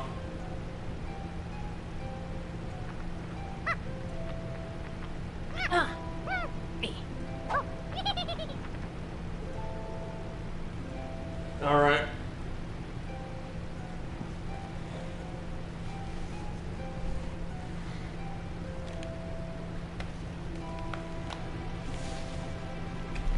Once we figure out how to open that door and grab Rextro's token, I think we'll be good to leave for a bit.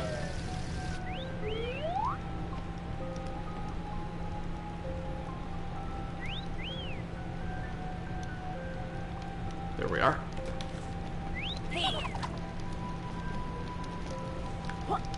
Oh, hold on. Spin dash can't help us here, it doesn't look like. Was able to blow down one gate before. Ugh.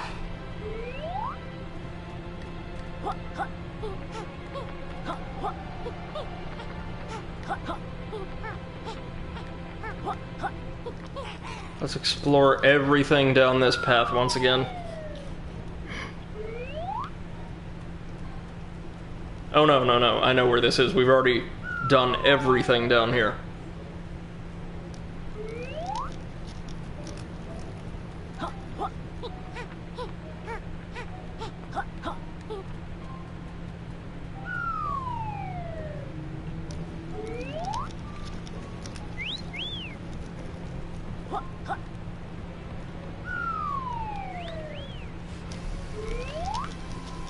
Maybe we missed something on the other side of... Yes! Yes, we did! My bad.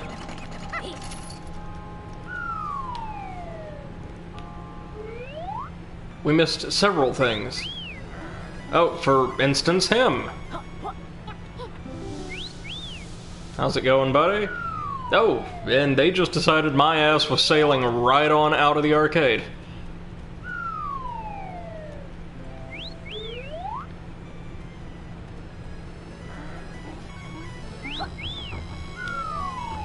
Here we go.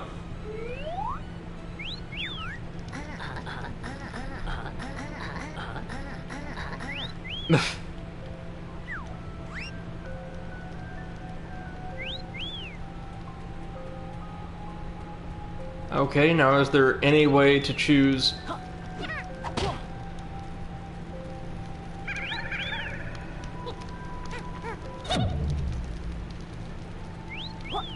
I'm guessing it doesn't matter.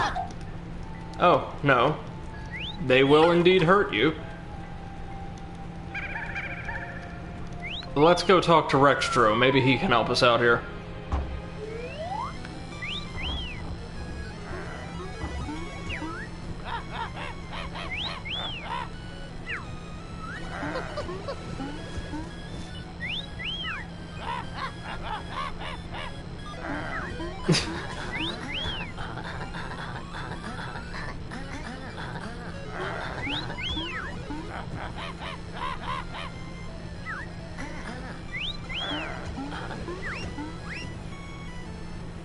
Okay, so he cannot help us.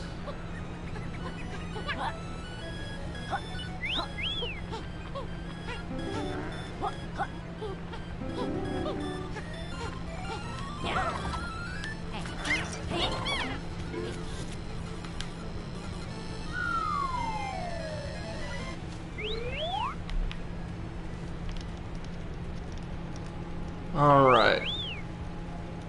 Wait a minute. It might have something to do with the direction they spin. Yep.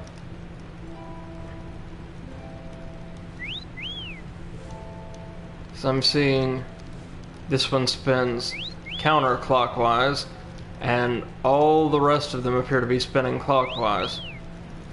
Yep, there we go.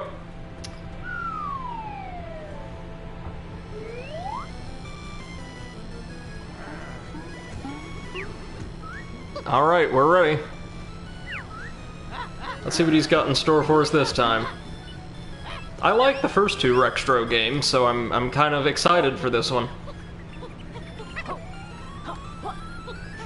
His arcades have so far been a high point of each world, in the same way that Kardos' challenges are consistently the low point.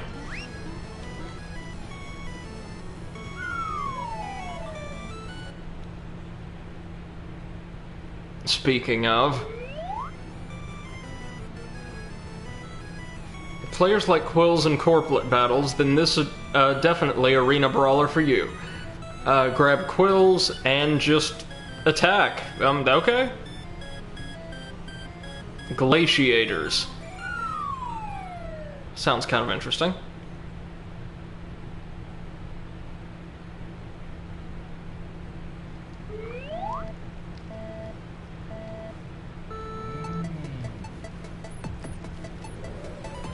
Oh, it's the really gross Cloud.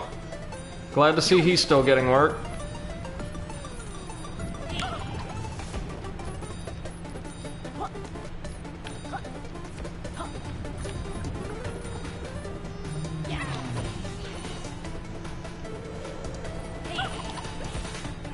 Oh, this is pretty straightforward. Just collect all the quills, prioritizing the, I guess the elite white quills while we get rid of, any corplets that try to charge us and take our quills.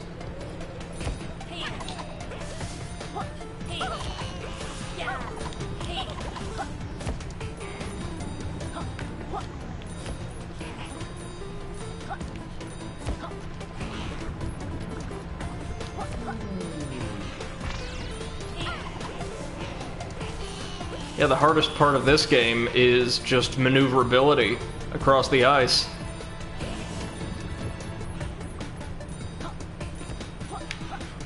As always, I really dig the soundtrack for this minigame.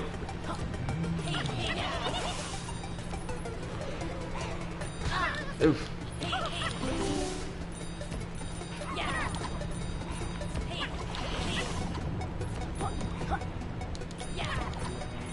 We can't glide anymore, and let me tell you, that just messes with your muscle memory when you're so used to estimating viable jump distances with the glide in mind. It's not too much of an issue here, though, because the arena's so small. Invincibility, don't mind if I do.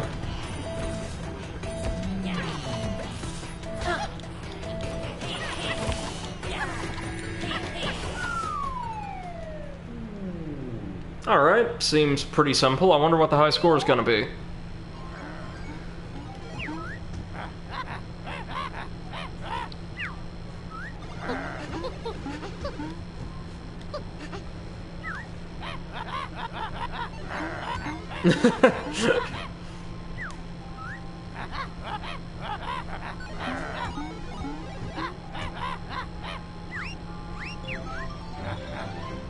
Sure, this is always an easy pagey. Sure thing. And then we've got to remember there are those insta-kill spiked walls that we're going to have to get past somehow. Oh, just 1,400? That's not bad. We got like over 2,000. I want to say like 2010, something like that. Hopefully not 2020, which I have now convinced myself is objectively the worst number.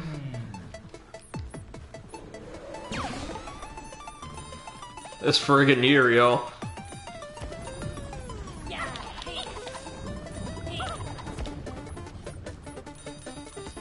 Yeah, MC2M says the spike walls are not easy. Didn't seem like it.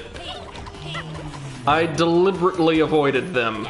Thought I might find a switch or something that disables them later in the palace, but would appear not.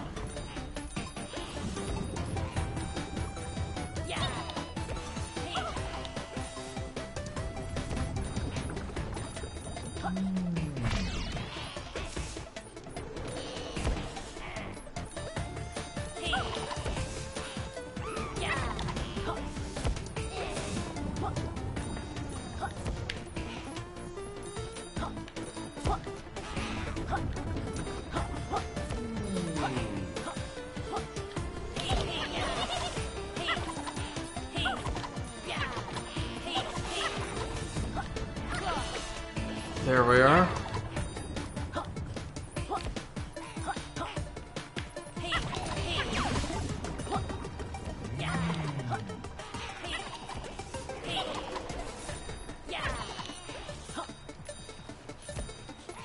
And we've already beaten the target score, so everything from this point on is gravy.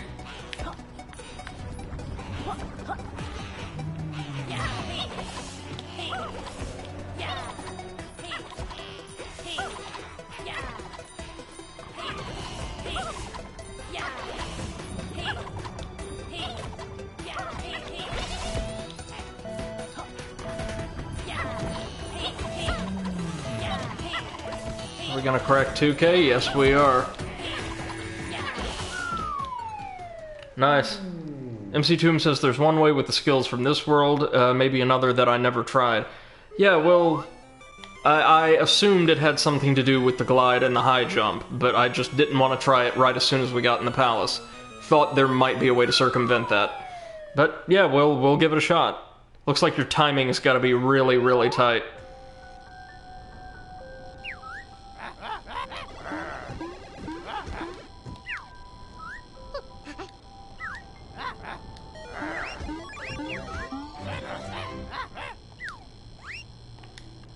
Rextro, always a good source of two pretty straightforward pages.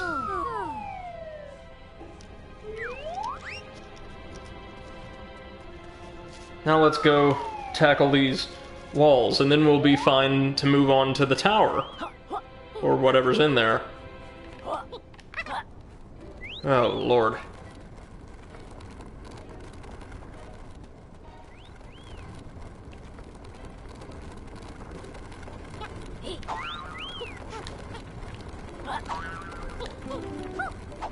Oh, no, no, no, wrong button. Well, okay, so the timing's a little more forgiving than I thought, as long as your button inputs are hitting. And you're content with moving forward very slowly.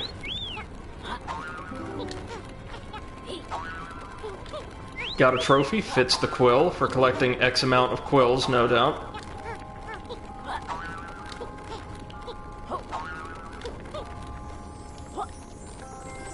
There we are. Not bad at all. Oh, can we talk to you now? No?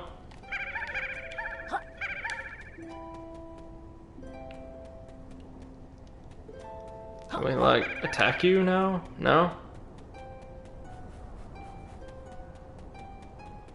Your eyes are glowing. Nope. Alright then.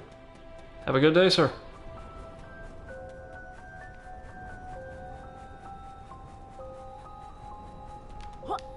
I believe that'll conclude our exploration of the Isometric Palace for now.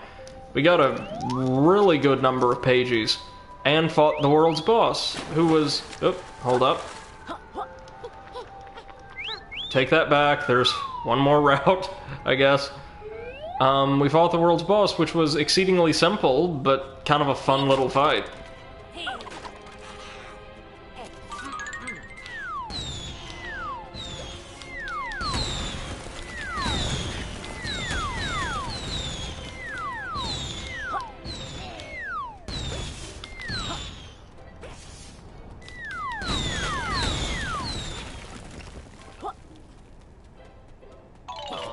The grenade fruits are great.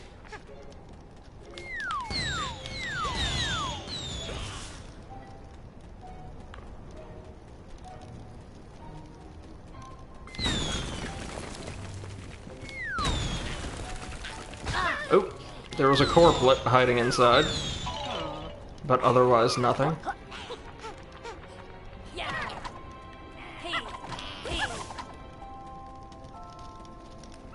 Guess this is the way forward. God, there's a lot to this place. Oh, it's a talking hot tub from, looks like, the capital Casino.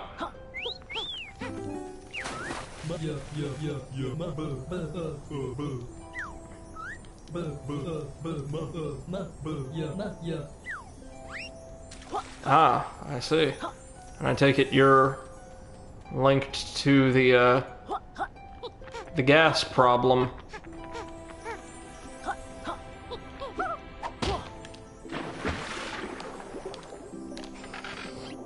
Here's a bubble.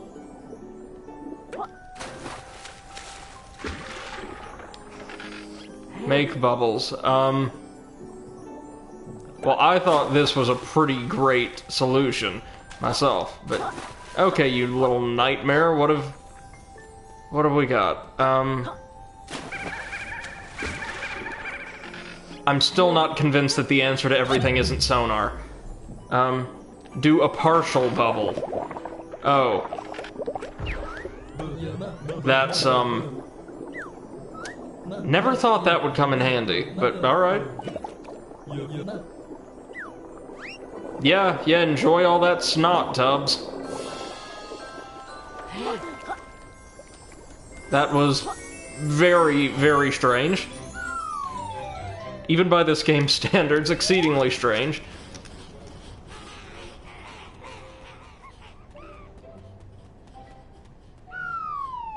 Alright, that's enough of the palace for now. MC2M says everything comes in handy at least once. I am noticing that. That's pretty cool.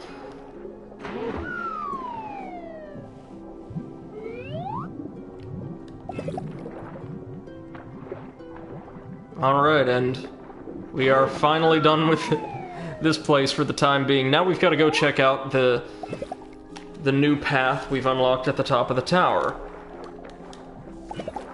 There's a second ice key up there. How did I enjoy my first dive into Capital Casino? Exactly as I thought I would. I'm absolutely in love with the setting's aesthetic design. Love the music, love all of the Vegas visual elements. But I deliberately, because I want to take my time and really enjoy exploring that world, did as little as possible. I ran in, found Trouser, purchased move, or the one move he had available, and got out.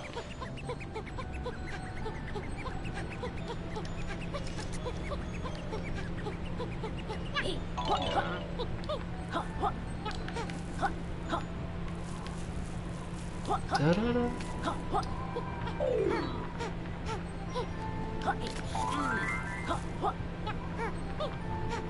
So, that little area, the Isometric Palace, went a long way towards redeeming this world in my eyes, because this, the overworld itself, I find to be probably the blandest area of the game in terms of its like challenges and overall design. Like, I love the look, I love the color palette and all that, but there's not a whole lot we have to do, and very little of what we're asked to do here is actually relevant to the overall themes of the world. It's just basically as straightforward a collect-a-thon as you could get. Oh, look at that. Looks like another pagey over there. Have to keep that in mind. But the palace had way more creative little objectives and challenges for you, and very creative design itself, so quite pleased with that. Hopefully whatever's in here will be just as pleasant. Oh, it's just the front door to the Isometric Palace. Okay, so the entire expansion for this world is the palace. That makes sense, there's a ton of content in there.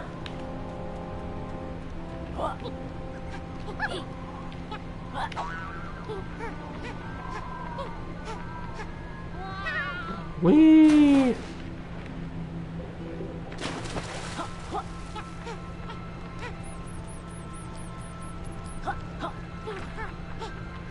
Well, real quick, let's check our pagey totals. Oh, we've got 21 of the Glacier's pages, which is pretty good.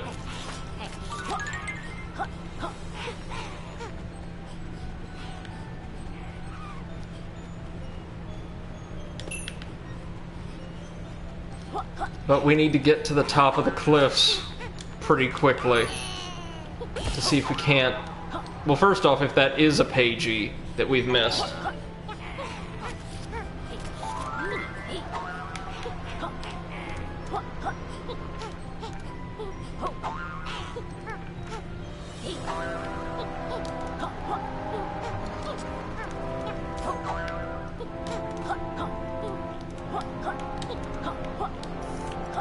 Let's see. Oh, well, we're not going to be able to tell from over here now, are we? Oh. Not that it matters, but we just splattered ourselves across the concrete. Or the ice, rather. So we're going to want to go over near the igloo village, it looks like. Well, do we have all of this world's Ghost Riders? No, we are still missing the, like, kind of bashful, invisible little Ghost Rider. We can't get that pagey yet? Oh dear. That's a shame.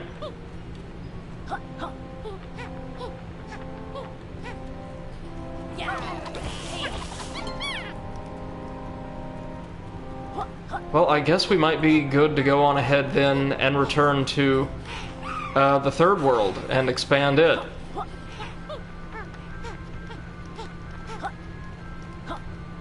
I know there's like 4 more pages to collect here, but we can come back later on and get them, no doubt. I also noticed it doesn't appear we can even access the 5th world quite yet. Or if we do, we need to do a whole lot more in the overworld in order to.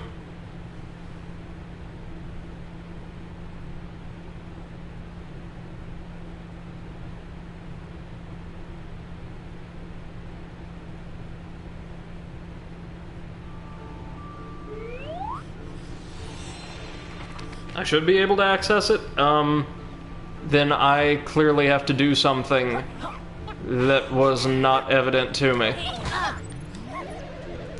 Okay, so we can only damage these guys with ranged abilities. That's fine.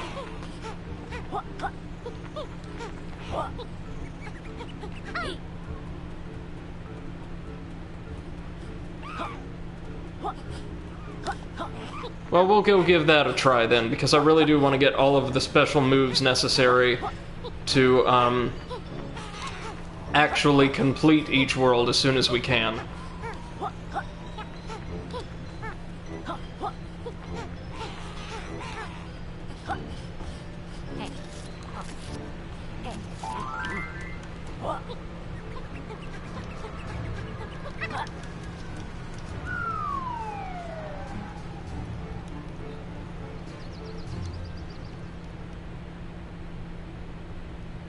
Now, the load times for zones in Ivory Towers are genuinely pretty ridiculous, I would say.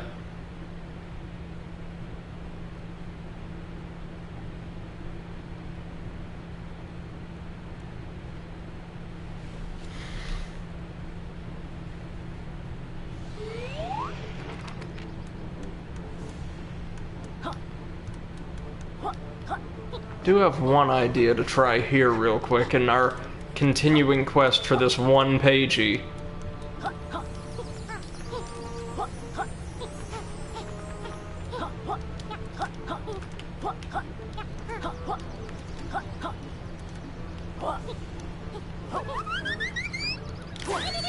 There we go.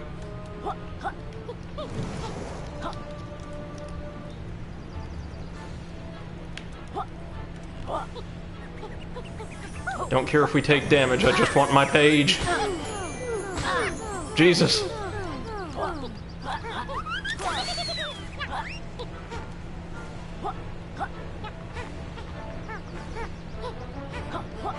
And we should have a couple new tonics available at this point, or several, really.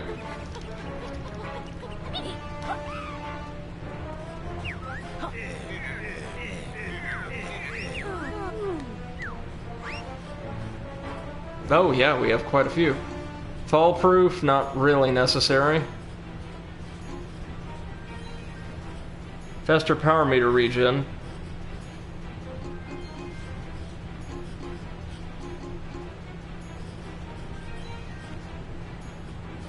MC2M says the quote about loading the game would have already loaded on cartridge is even more amusing, when you know I barely have time to see it when loading. SSD loading time is great. Yeah, no.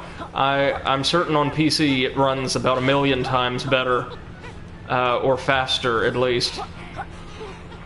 Because this version is perfectly solid, like the in-game performance is pretty good. But just those loading times, man, yikes.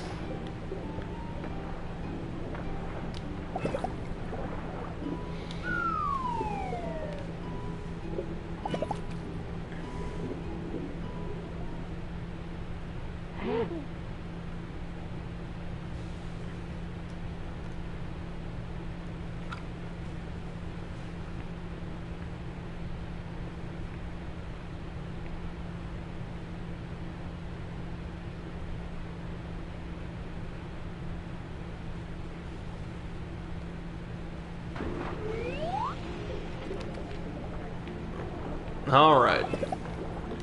Let's try this again.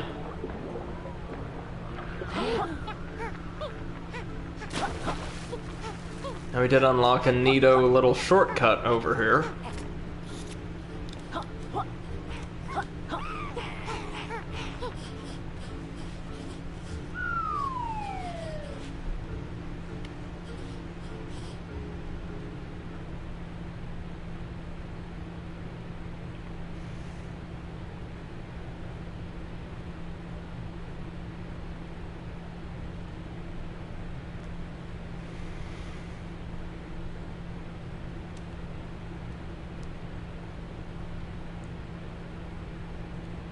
Yeah, the loading times around Hivory Towers are quite absurd.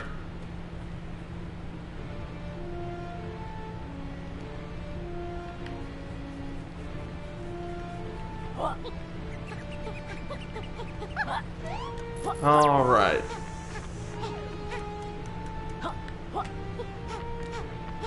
There's nothing exactly we can do over here near the Great Toxic Waste Lake yet, but possibly something we need to do either over here, though I don't believe so. No, the very air over here is toxic, that's right. So we might need to do something over near the casino.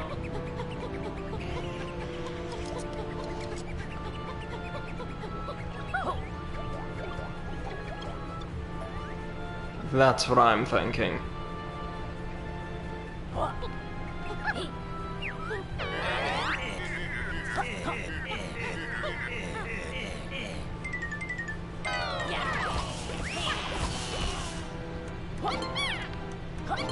There we go.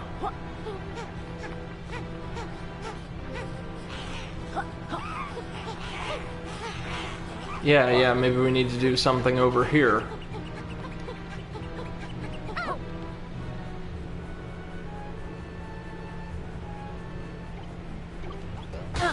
Oof.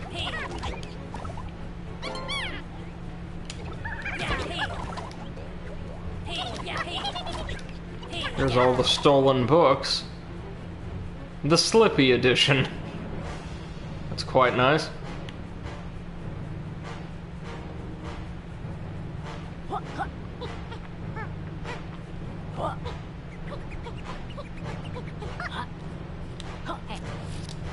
This looks like it might be the way to the final boss, but maybe we can also unlock an ability or something along the way?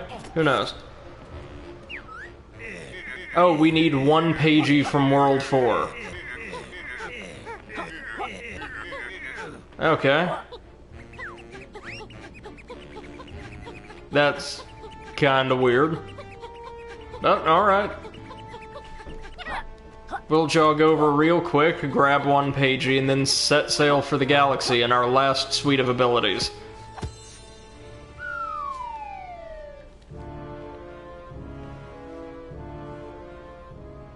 That way we can absolutely drain these worlds dry in future streams.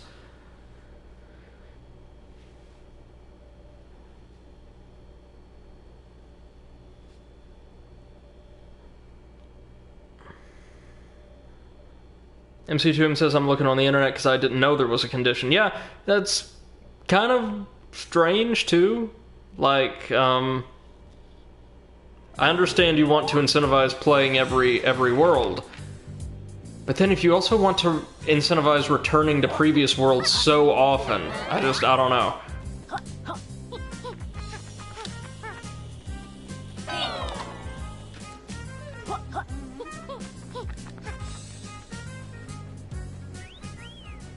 So here's all our friends.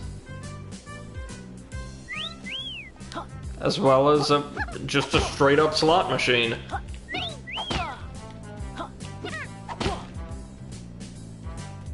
Oh, wait a minute. Oh no, it's a grapple. Ha.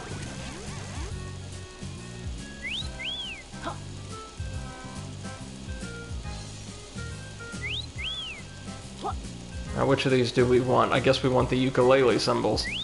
So after the banana. Good. Now after the Duke.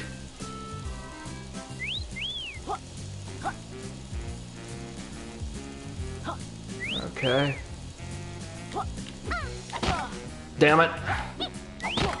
Let's try again.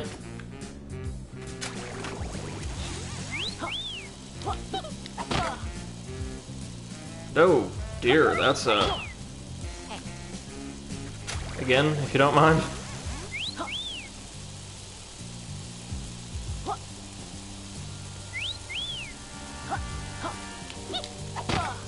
There we go.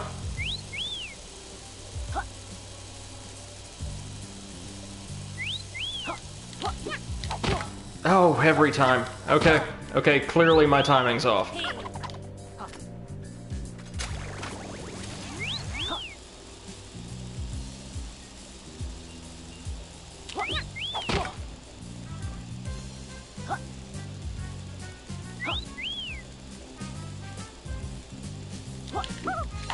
Oh, it's the delay at the or before the actual slam itself. It's so hard to time because they just hover in midair for a second.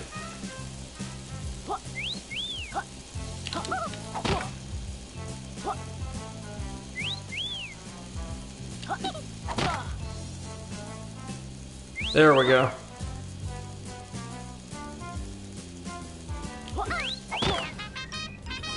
Oh, it's just the molly cool. But alright, we'll take it.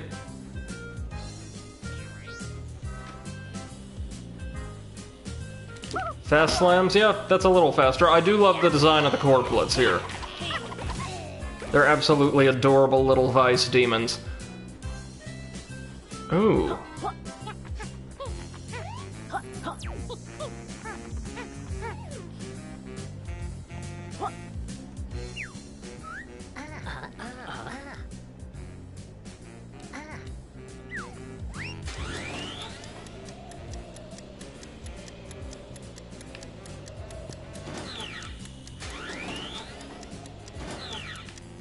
No, no, no, no, no. Ah. Come on. That's it.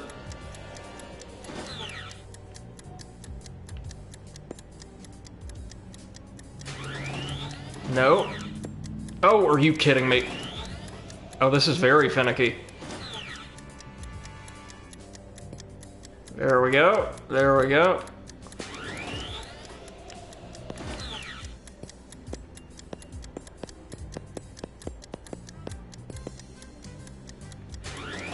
At least they give you a pretty generous little time limit.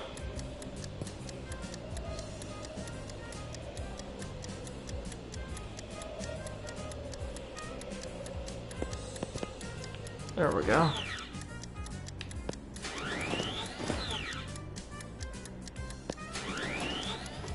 Oh no. No, that'll... Yikes.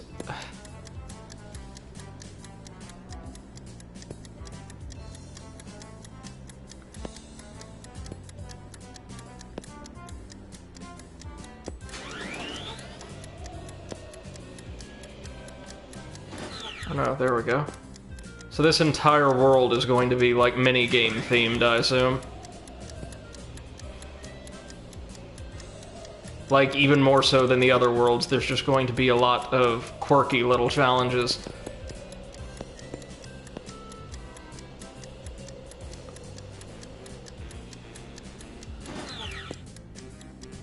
That makes sense for a casino, I suppose.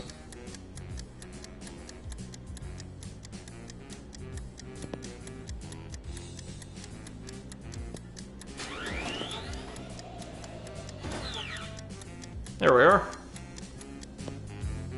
Pagey, please. Tokens, rather. I assume we'll exchange these for pages.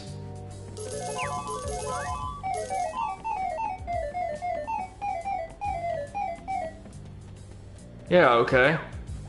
That's interesting.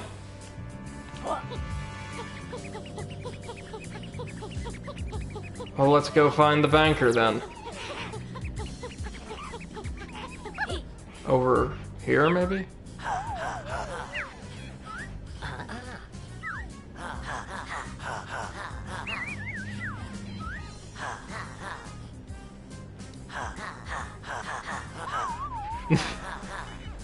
Right at the entrance, MC2M says, "Gotcha."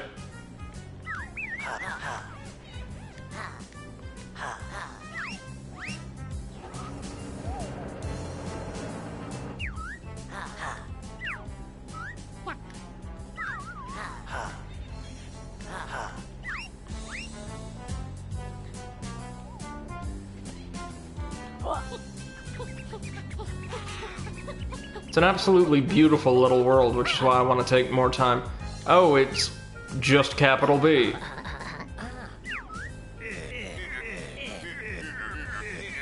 Guess he'll never pass up an opportunity to make money.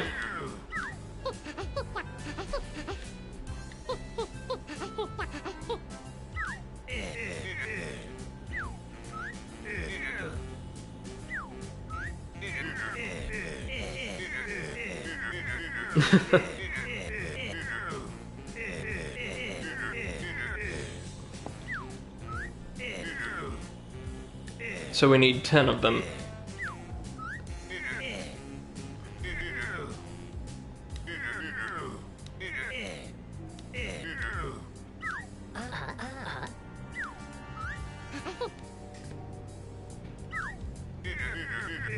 Look up,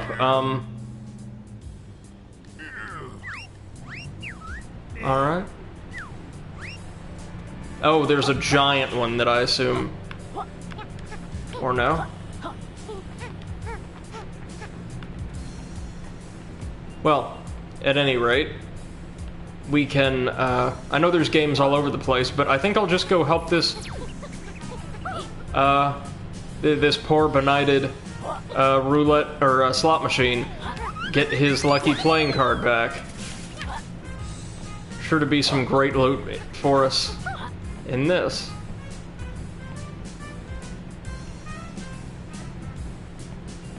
And we, proceeded to crash through the world. Okay. Okay, it's Yooka-Laylee, I don't even care anymore.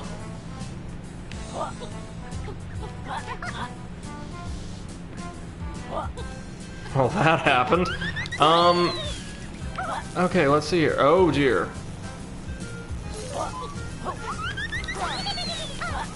Yeah, this will be a great way to get some extra tokens. Yeah, more than enough. As well as a nice little tutorial for the totally not rip-off dodge roll.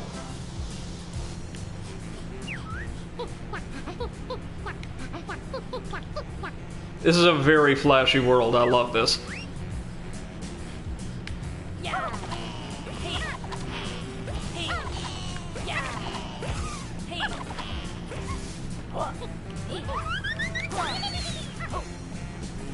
Yep, as I thought.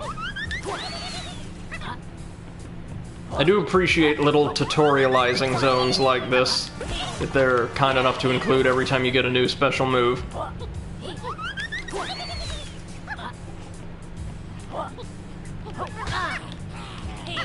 Go away.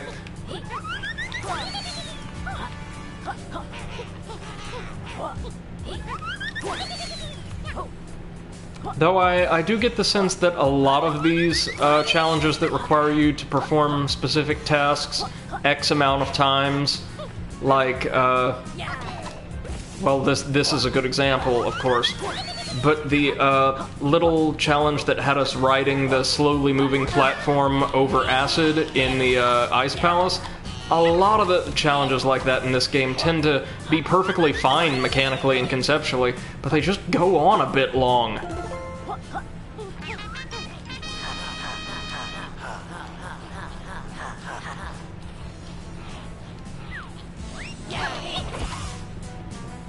There we are. Wonder what the payout will be for this.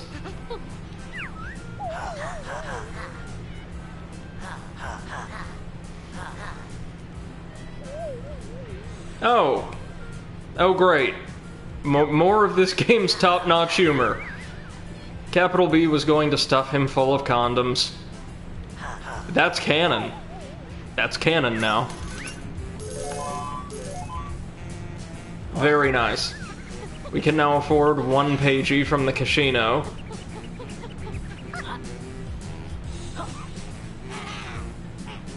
And therefore, get into the final world and get our final dross of special moves.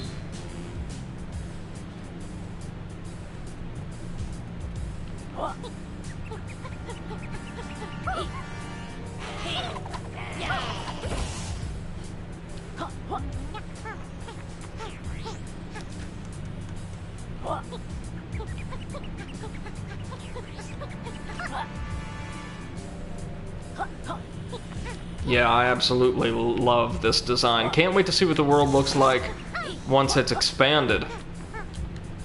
Alright. Oh, damn it, need the pagey. That's right, we need the pagey. Ugh. It's kind of weird that they would implement that mechanic for that given world, because I don't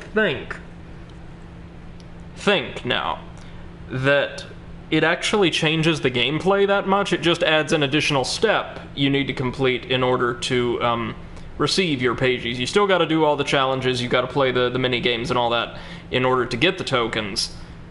So it feels weird. I suppose maybe they did it just for additional flavoring. But I'm not entirely sure how I feel about it.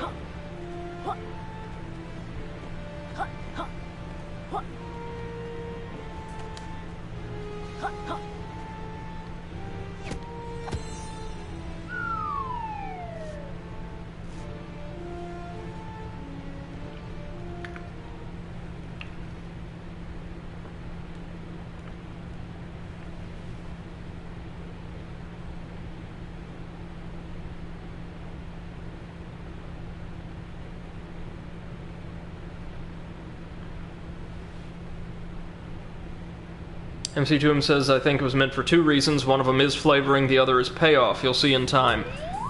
Okay, I guess the number of tokens and pages we collect will have a direct influence on, like, kind of the overall storyline or development of this world. That'll be interesting to see.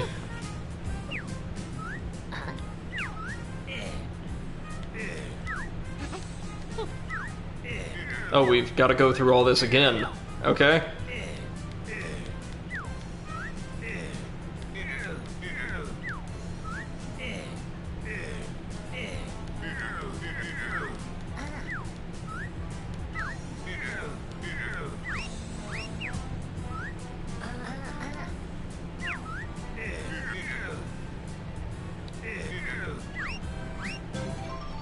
There we are.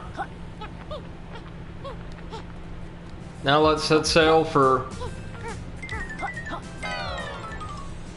well, what's basically going to amount to Super Banjo Galaxy. Get our final special moves, and then head back to the swamp.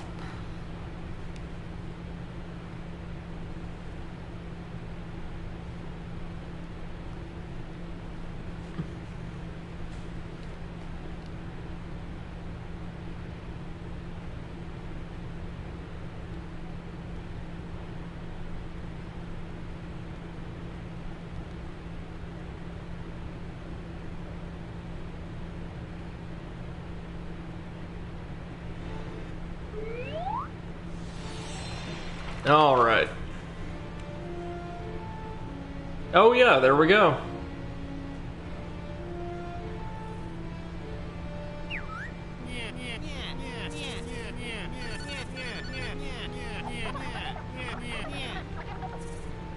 We're finally almost done with the horrible penis snake. I'm so excited.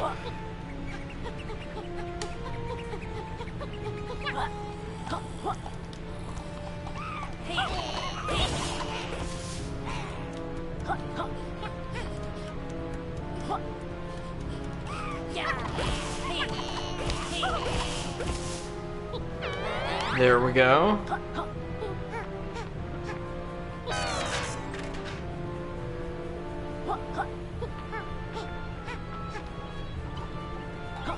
I'm actually quite excited to see this world as well. MC2M says, you sure do have a bone to pick with that snake. Okay, so I don't think he's a terrible character. I think at worst he's kind of bland, and just kind of further indicative of this particular writing team's preference for just kind of cheap innuendo over, like, actual clever comedy. And just doesn't stack up to, I think we had, it was Bottles and Jamgers in, making a bad pun. I got you. But, I do think he's not quite as likable or even as fleshed out as the trainers from the Banjo-Kazooie games.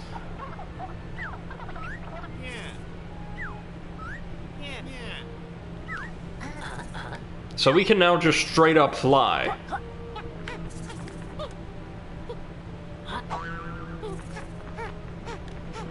Hold up. I think I may have accidentally completely skipped over his explanation. L2 and then square. Okay. Ooh.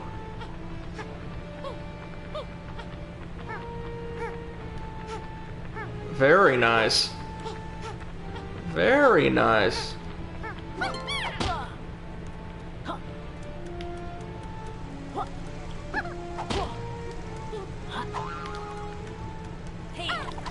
Oh, it's another one of Dr. Quack's little statues.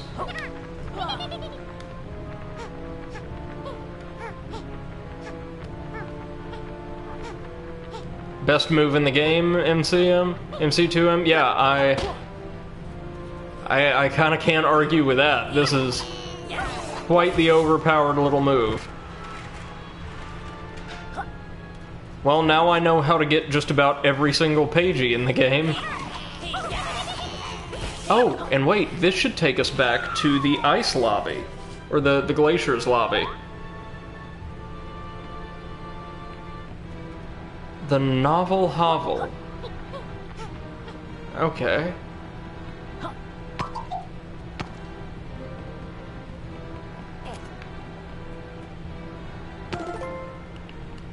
Good.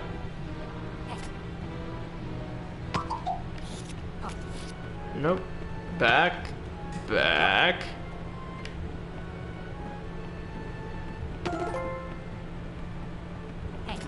I have no idea what we're doing here, but by God, we'll do it.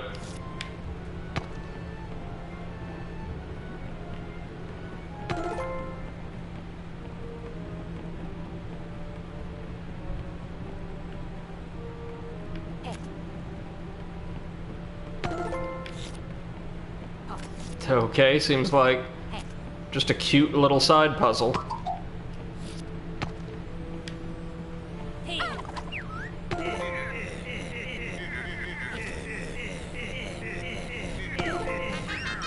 Okay.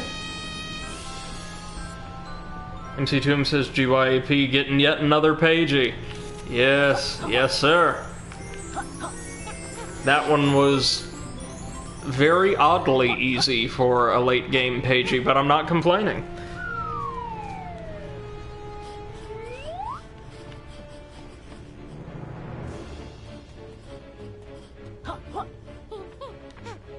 I assume capital B's in there.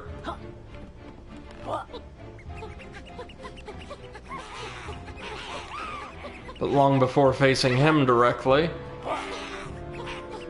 we want to kit out the rest of our stuff. Oh, what's this? Can we lick you?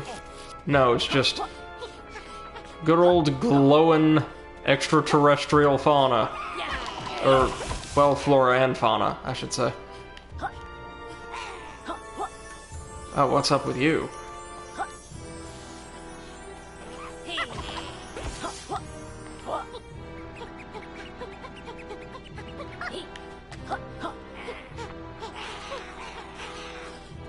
Oh, or maybe capital B's in there, rather. Yeah, he's definitely in there.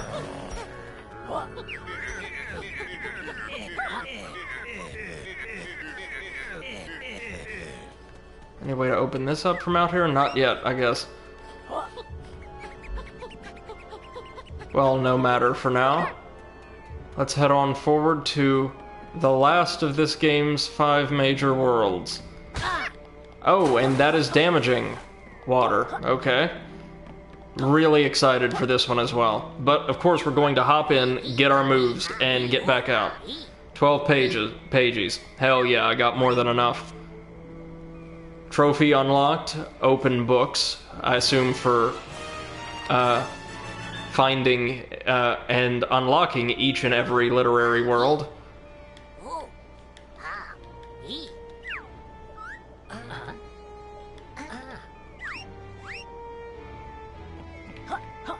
Alright, let's check this one out. Quite excited.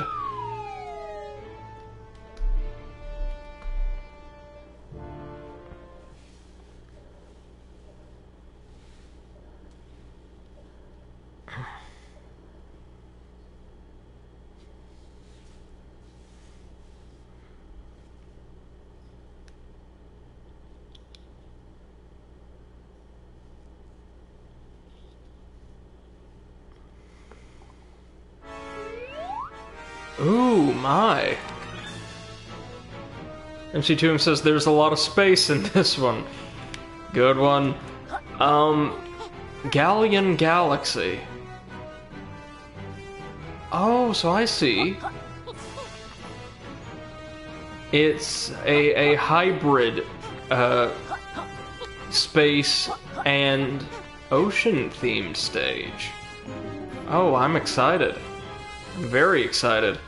Okay, looks like we're going to be making ample use of our flight ability here.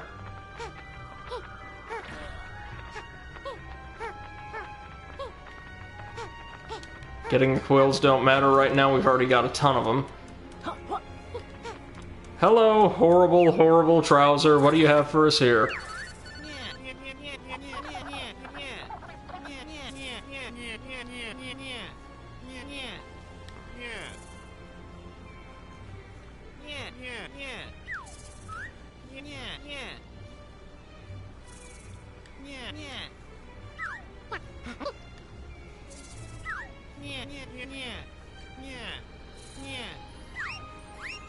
Ah, of course, no tax in space.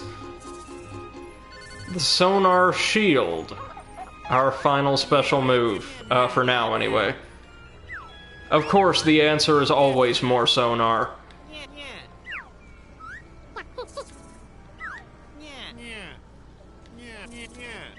Ooh. That actually does sound really, really good.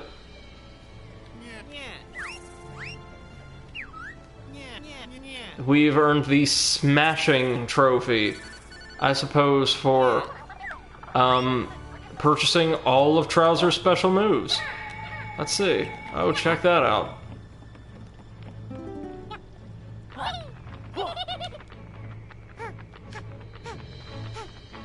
Ooh.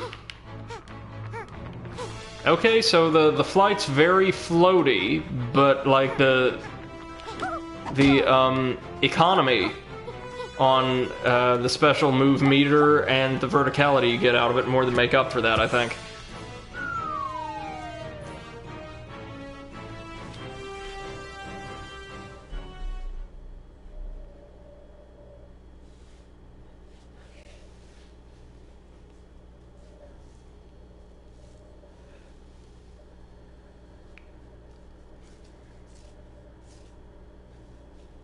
MC2M says you need to align yourself perfectly to get these quills. It looked like it. It looked like it had to be really tight.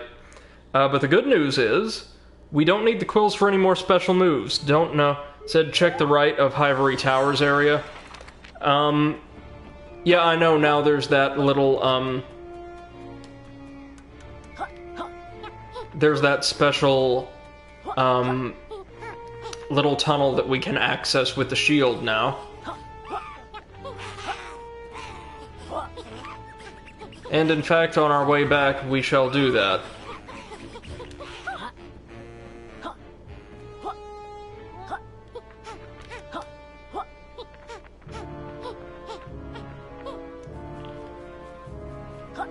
Oh, you meant in the area. Well, we'll comb this entire area way more thoroughly once we're done with the swamps. Oh. Sorry about that. But we will get back here, no worries.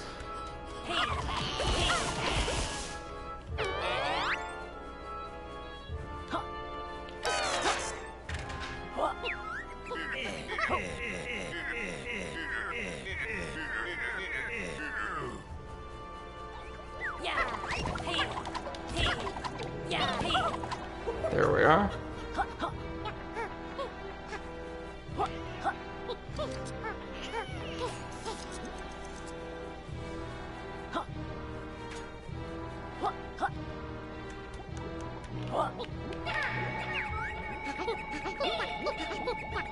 There we go, it worked.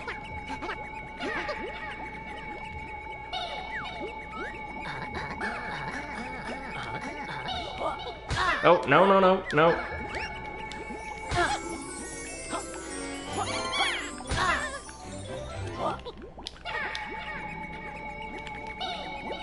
That was a pretty simple one.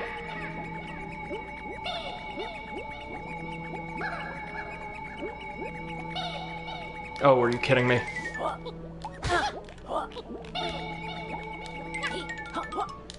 There we are.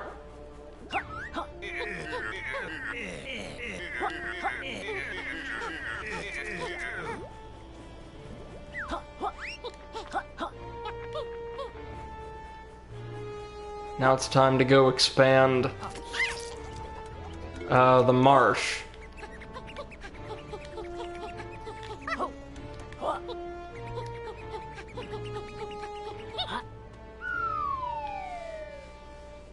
MC2M says you could do that pipe without the move if you have enough life. Oh yeah, but you really wouldn't want to, I don't think.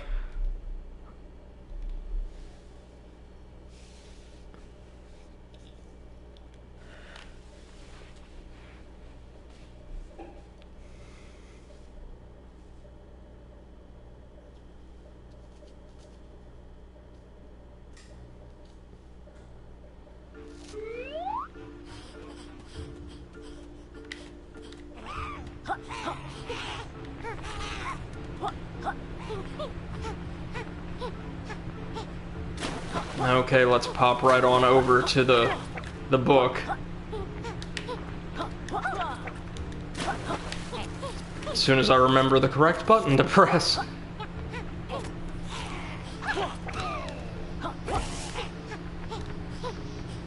Alright, how many pages?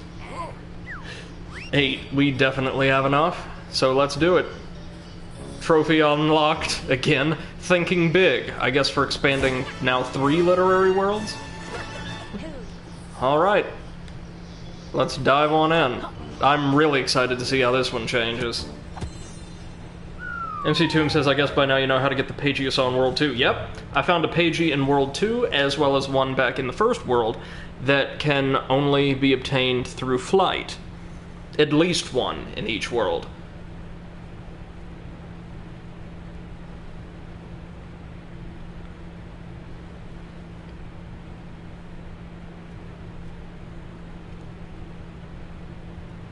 And we can also now explore the more toxic areas of the marsh, I think, with our shield. Here we go. Now, how has this place changed?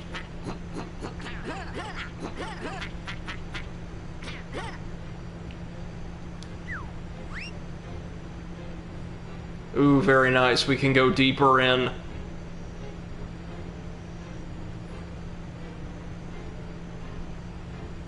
Like, the outskirts of the bog have been significantly expanded. But I know what our first order of business is.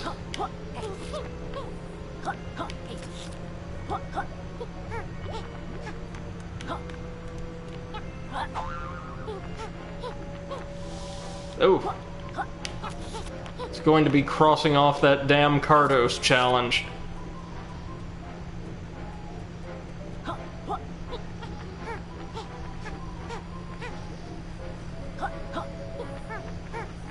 Just as soon as we find our way back to the sewage treatment plant.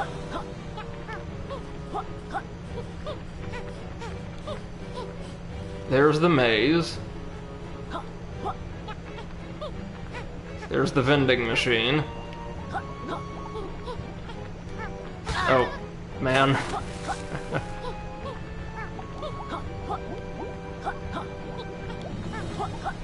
Okay.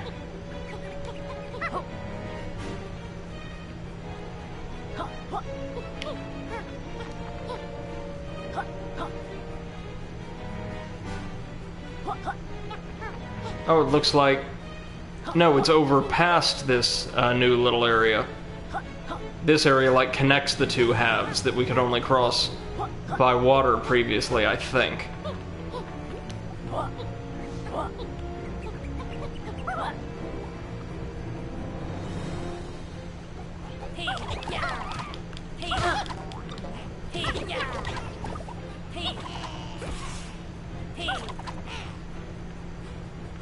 Alright. Bombs away.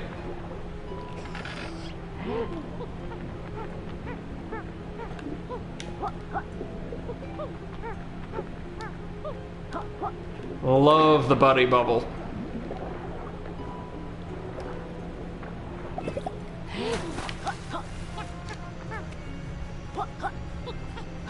Now there it is, off in the background.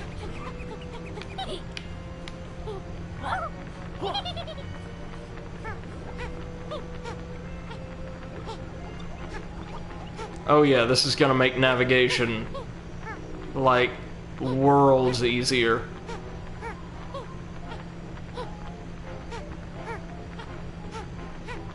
Oh, how on earth did I miss those quills the first time we came here? Well, let's rectify that. MC2M says, yeah, if you want to go somewhere, just fly over obstacles. That seems to be the way from this point on. Alright, back to the worst recurrent character.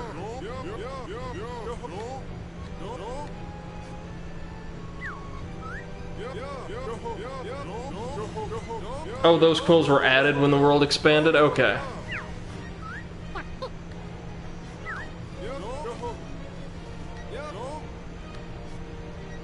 This is something I don't get either. His entire dialogue, every time we run into him, is about how terrible his minigames are. Like, they acknowledge this in universe, that these are not enjoyable. Also, I think, there's obviously the Ghost Rider Pagey that's present in every world, but that aside, I'm fairly certain he's the only recurring character who appears in, oh god, 125 of them, every single world, and has us do mechanically the exact same thing every time. Like, Rextro gives us different mini-games in every world.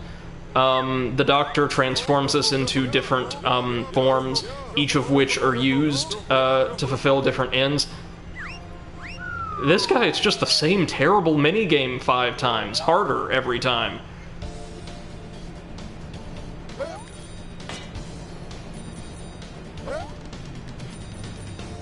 Like, somebody at Rare must have been exceedingly proud of the minecart levels from Donkey Kong Country.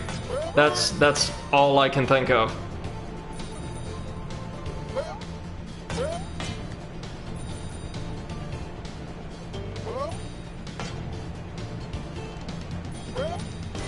Oh, we needed to speed up for that one.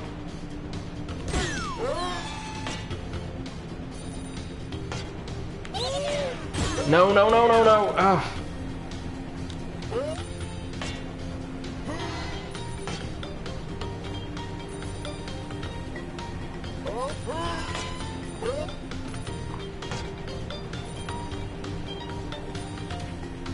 Music's pretty nice, so there is that.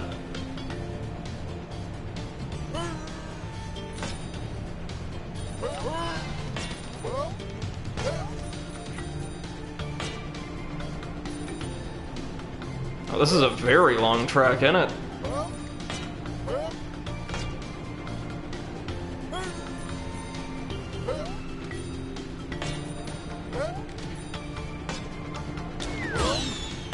Ugh.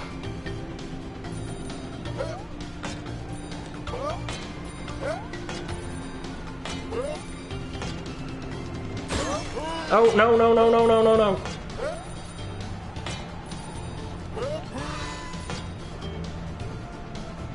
Oh, Lord.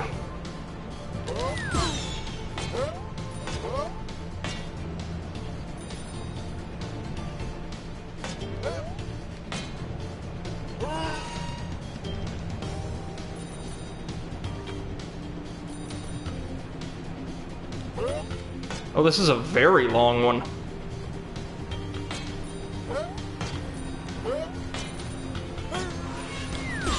Oof.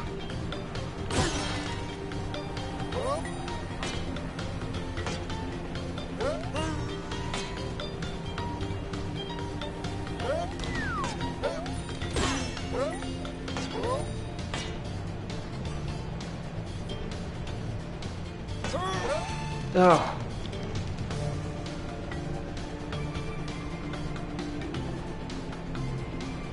Yeah, MC2M says you just loop around in this one. I can see that.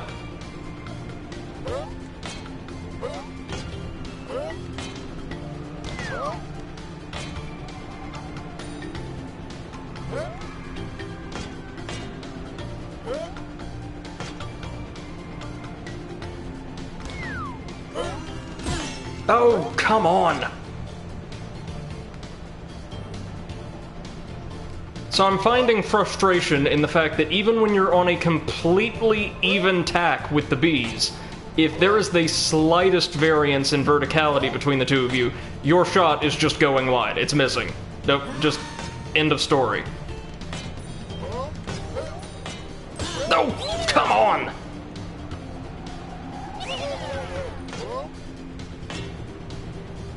I may have blown this. They may have dealt so much damage to me that I just can't do it.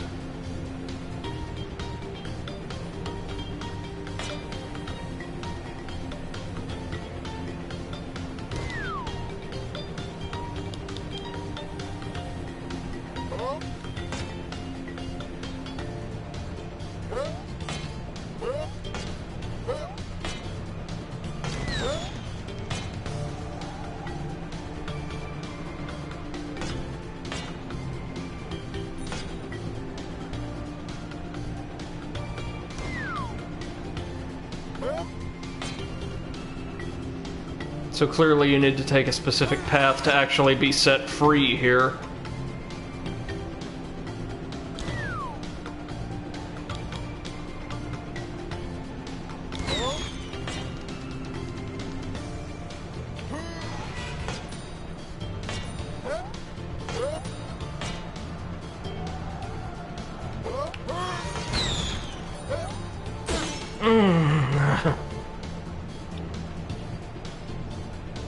Guys, I am very, very sorry that I'm a little cross. I try to be positive, or at the least understanding when it comes to game mechanics that aren't exactly my thing. But Jesus Christ, why did this have to be the most recurrent, unorthodox mechanic in the entire game?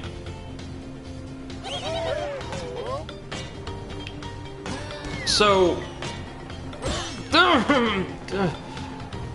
I'm going to lose again, going to have to do this again. I'm assuming they had whoever was behind the original minecart stages, like in the Donkey Kong platformers, on this team, right? Because it had to have been somebody's, like, absolute passion project, otherwise they wouldn't have done this.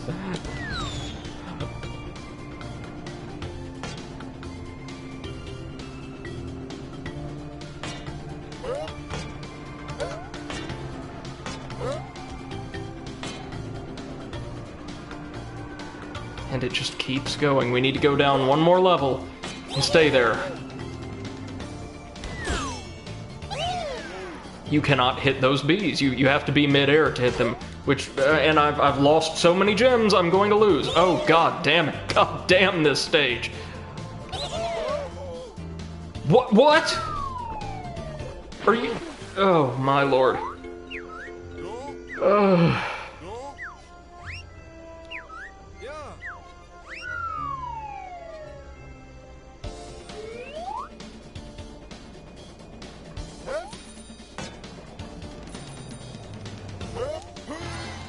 You know, I kind of liked the race from the first world, or the races. There were two technically. More of those wouldn't have been so bad.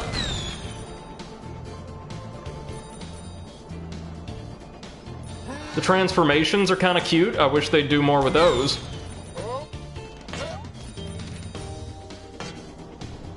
Seriously, like, any audience feedback? Why do we think this was such a prominent idea in this game's development?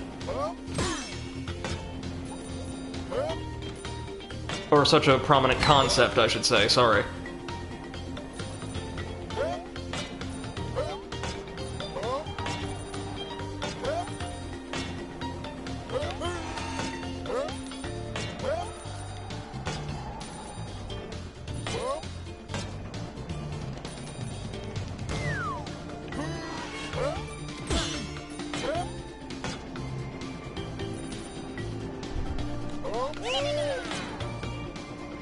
Almost got it that time.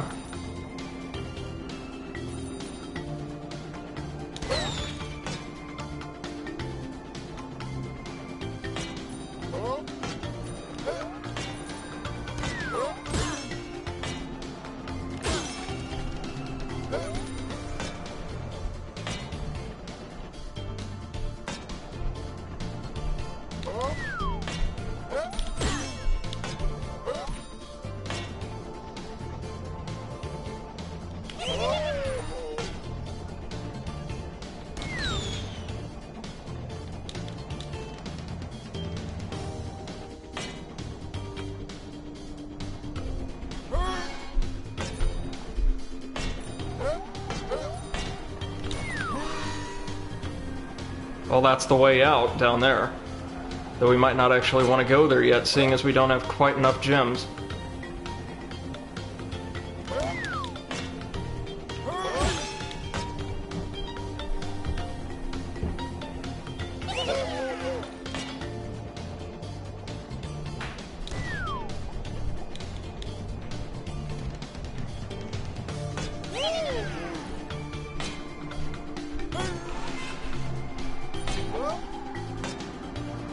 Okay, there's more goodies down here at least.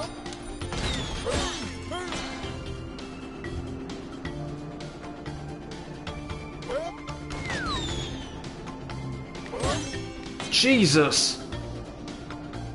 Like there's no way to time your cannon shots just right to avoid taking damage on that section. At least once or twice.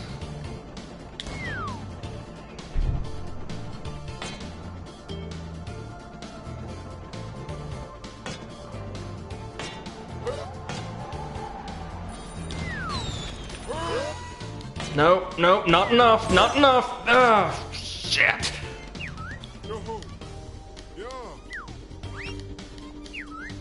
MC2M says I'm bad at speaking about this because I truly enjoy these minigames. That's totally fine. I'm glad. I'm glad people get something out of this, but... Wow. Wow. This,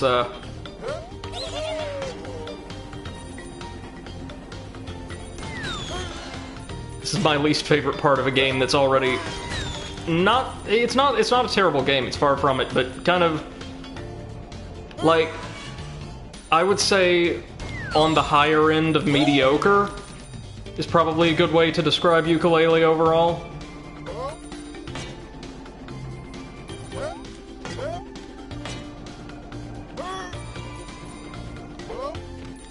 Like, I think review scores averaged somewhere around like a 6.5, or around a 7, basically, using the already kind of inflated video game rating scale, and that's... it's maybe a little low, but not too far off, I wouldn't say.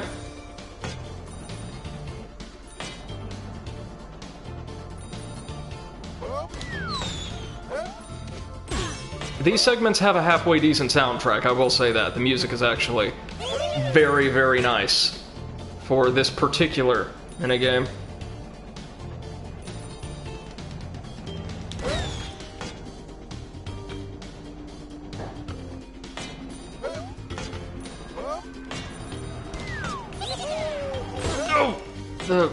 All the damn barrels, all the damn barrels.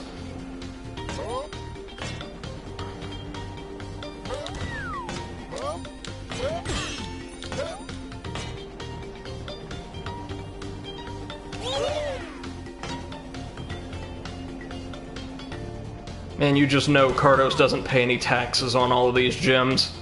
He has them stashed in some kind of offshore tax haven.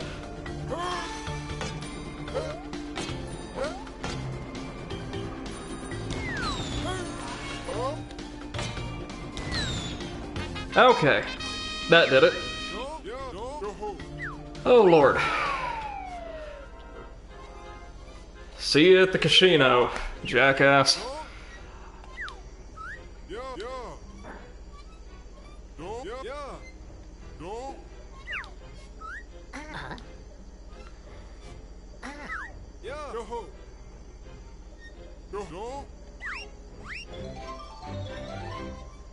Alright. Deliberately wanted to get that one out of the way. MC Tomb says I'd go for decent. Yeah, that sounds about right. The game suffers from a bad case of poor execution. It really does. Like all the ideas, if we were to look at them in a vacuum, for like the world design, key mechanics, the challenges, they're all just fine. A lot of them are really quite good. It just feels like when you put them together, especially in these kind of open world environments, is it fair to say a lot of the game feels kind of slapdash? Like, this world does it much better than the Glacier did, but there's still the sense that there's a ton of things, or challenges that you're just doing. They have nothing to do with the environment, they have nothing to do with characters or enemies or any of that, it's just, here is a thing you can do for a pagey. And a lot of them feel kind of arbitrary and like they could have gone in any world or any environment, or hell, been back at Hivory Towers, and it would have been the same exact thing, you know?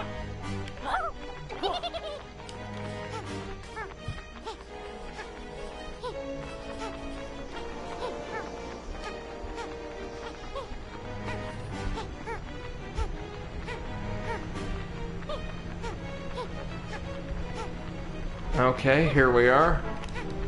One of the new areas.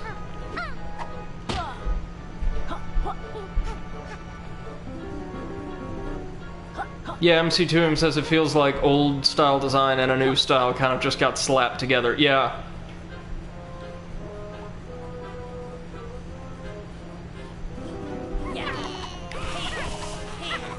Like, they're trying so hard, and justly so, I would argue. Oh, ouch. To kind of prove not just the validity, but the quality of old school design techniques and principles, which I'd say they do fairly well. That they end up not modernizing certain systems or design aesthetics where they could, without compromising the kind of retro feel of the game itself. Do you know what I mean? Like, there's certain quality of life upgrades that, or innovations that have been made in, like, the past going on close to 30, or between 20 and 30 years, that they could have integrated into this while still giving us a great retro collectathon platformer. And by and large, they just kind of didn't. So you're left with something that feels very much like an N64 platformer, warts and all. Which is still a damn fun time, but it feels like it could be a lot better, maybe? And that's... I'm not the most nitpicky guy in the world, so for me to notice something like that, it's usually gotta be pretty egregious. Okay, let's try flying over to the entrance, this little area.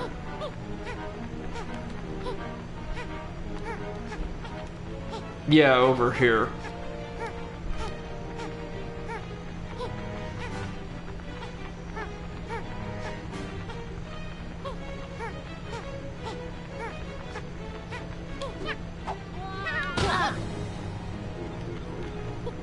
I will say this, it totally feels like a labor of love, and like these folks made exactly the game they want to. And I really, really respect that. And I would much rather have more games like this than really boring, homogenous AAA behemoths every quarter, you know?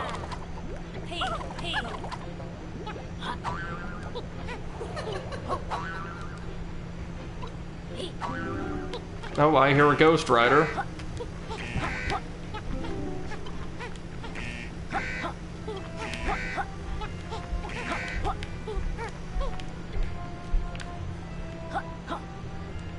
Wait, now what's down at the bottom of these little pits, though?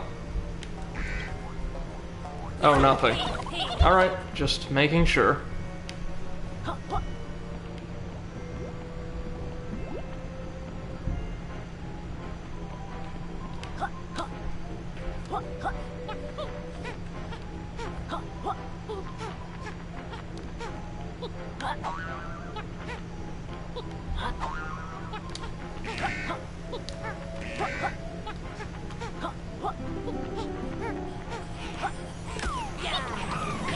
Okay, it's just a quick little brawl. Ouch. Alright. I'll take it. No complaints. That was a very quick little challenge. Now over here, got sinking platforms, so you gotta be quick on your feet, like that. Okay, so we can, like, if we can lock on. Or do we have to pull this one out for... Come on now, there we go. You have to be very close to your target platform. Okay, there we are.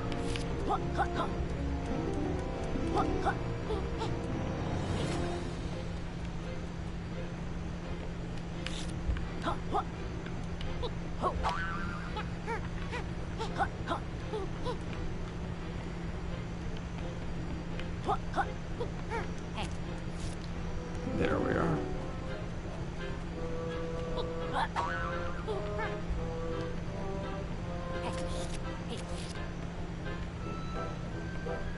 Nothing over here.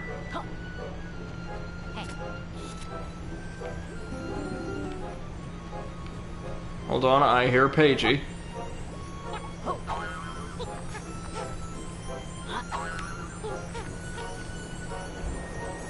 Oh, so we probably need to... Oh, activate the switch, of course. Need to keep that one in mind, then. Ooh, and now what's over here? Ooh, a very rapidly sinking platform, oh no. And a pipe.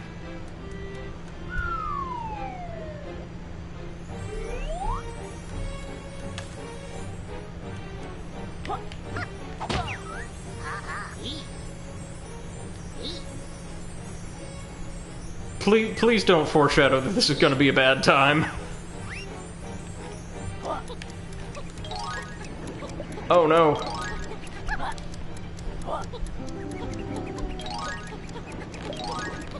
Ah, jeez. Wow, this is going to be really tight then.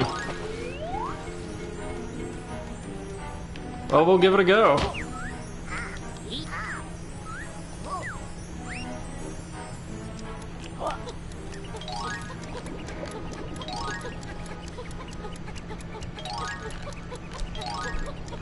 There we go.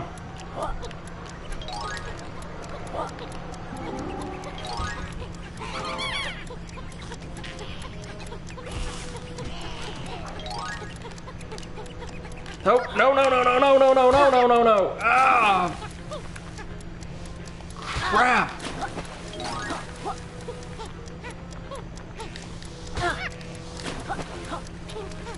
Oh, and that's it. You're just screwed once the platform goes down. Oh, well, not entirely, but based on the time limit, we are.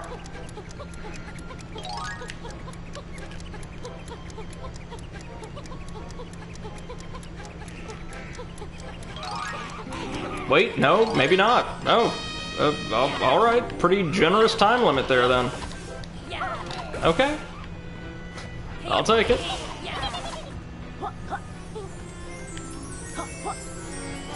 Well, there we are. And with that, ladies and gentlemen, we've been going for a little over 3 hours tonight, so I'm going to go ahead and call it here. We'll be back tomorrow at 6 p.m., hopefully with more Yooka-Laylee.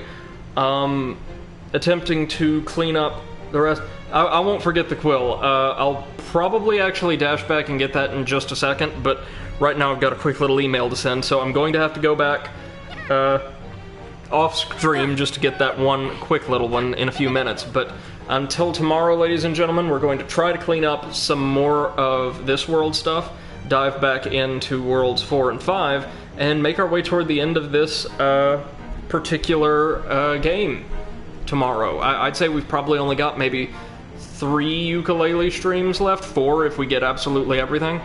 So until then, 6 p.m. tomorrow, I will see you. Please take care of yourselves and each other. Thank you so much for joining us this evening, or for checking out our video on demand on YouTube. Take care, folks. Bye-bye.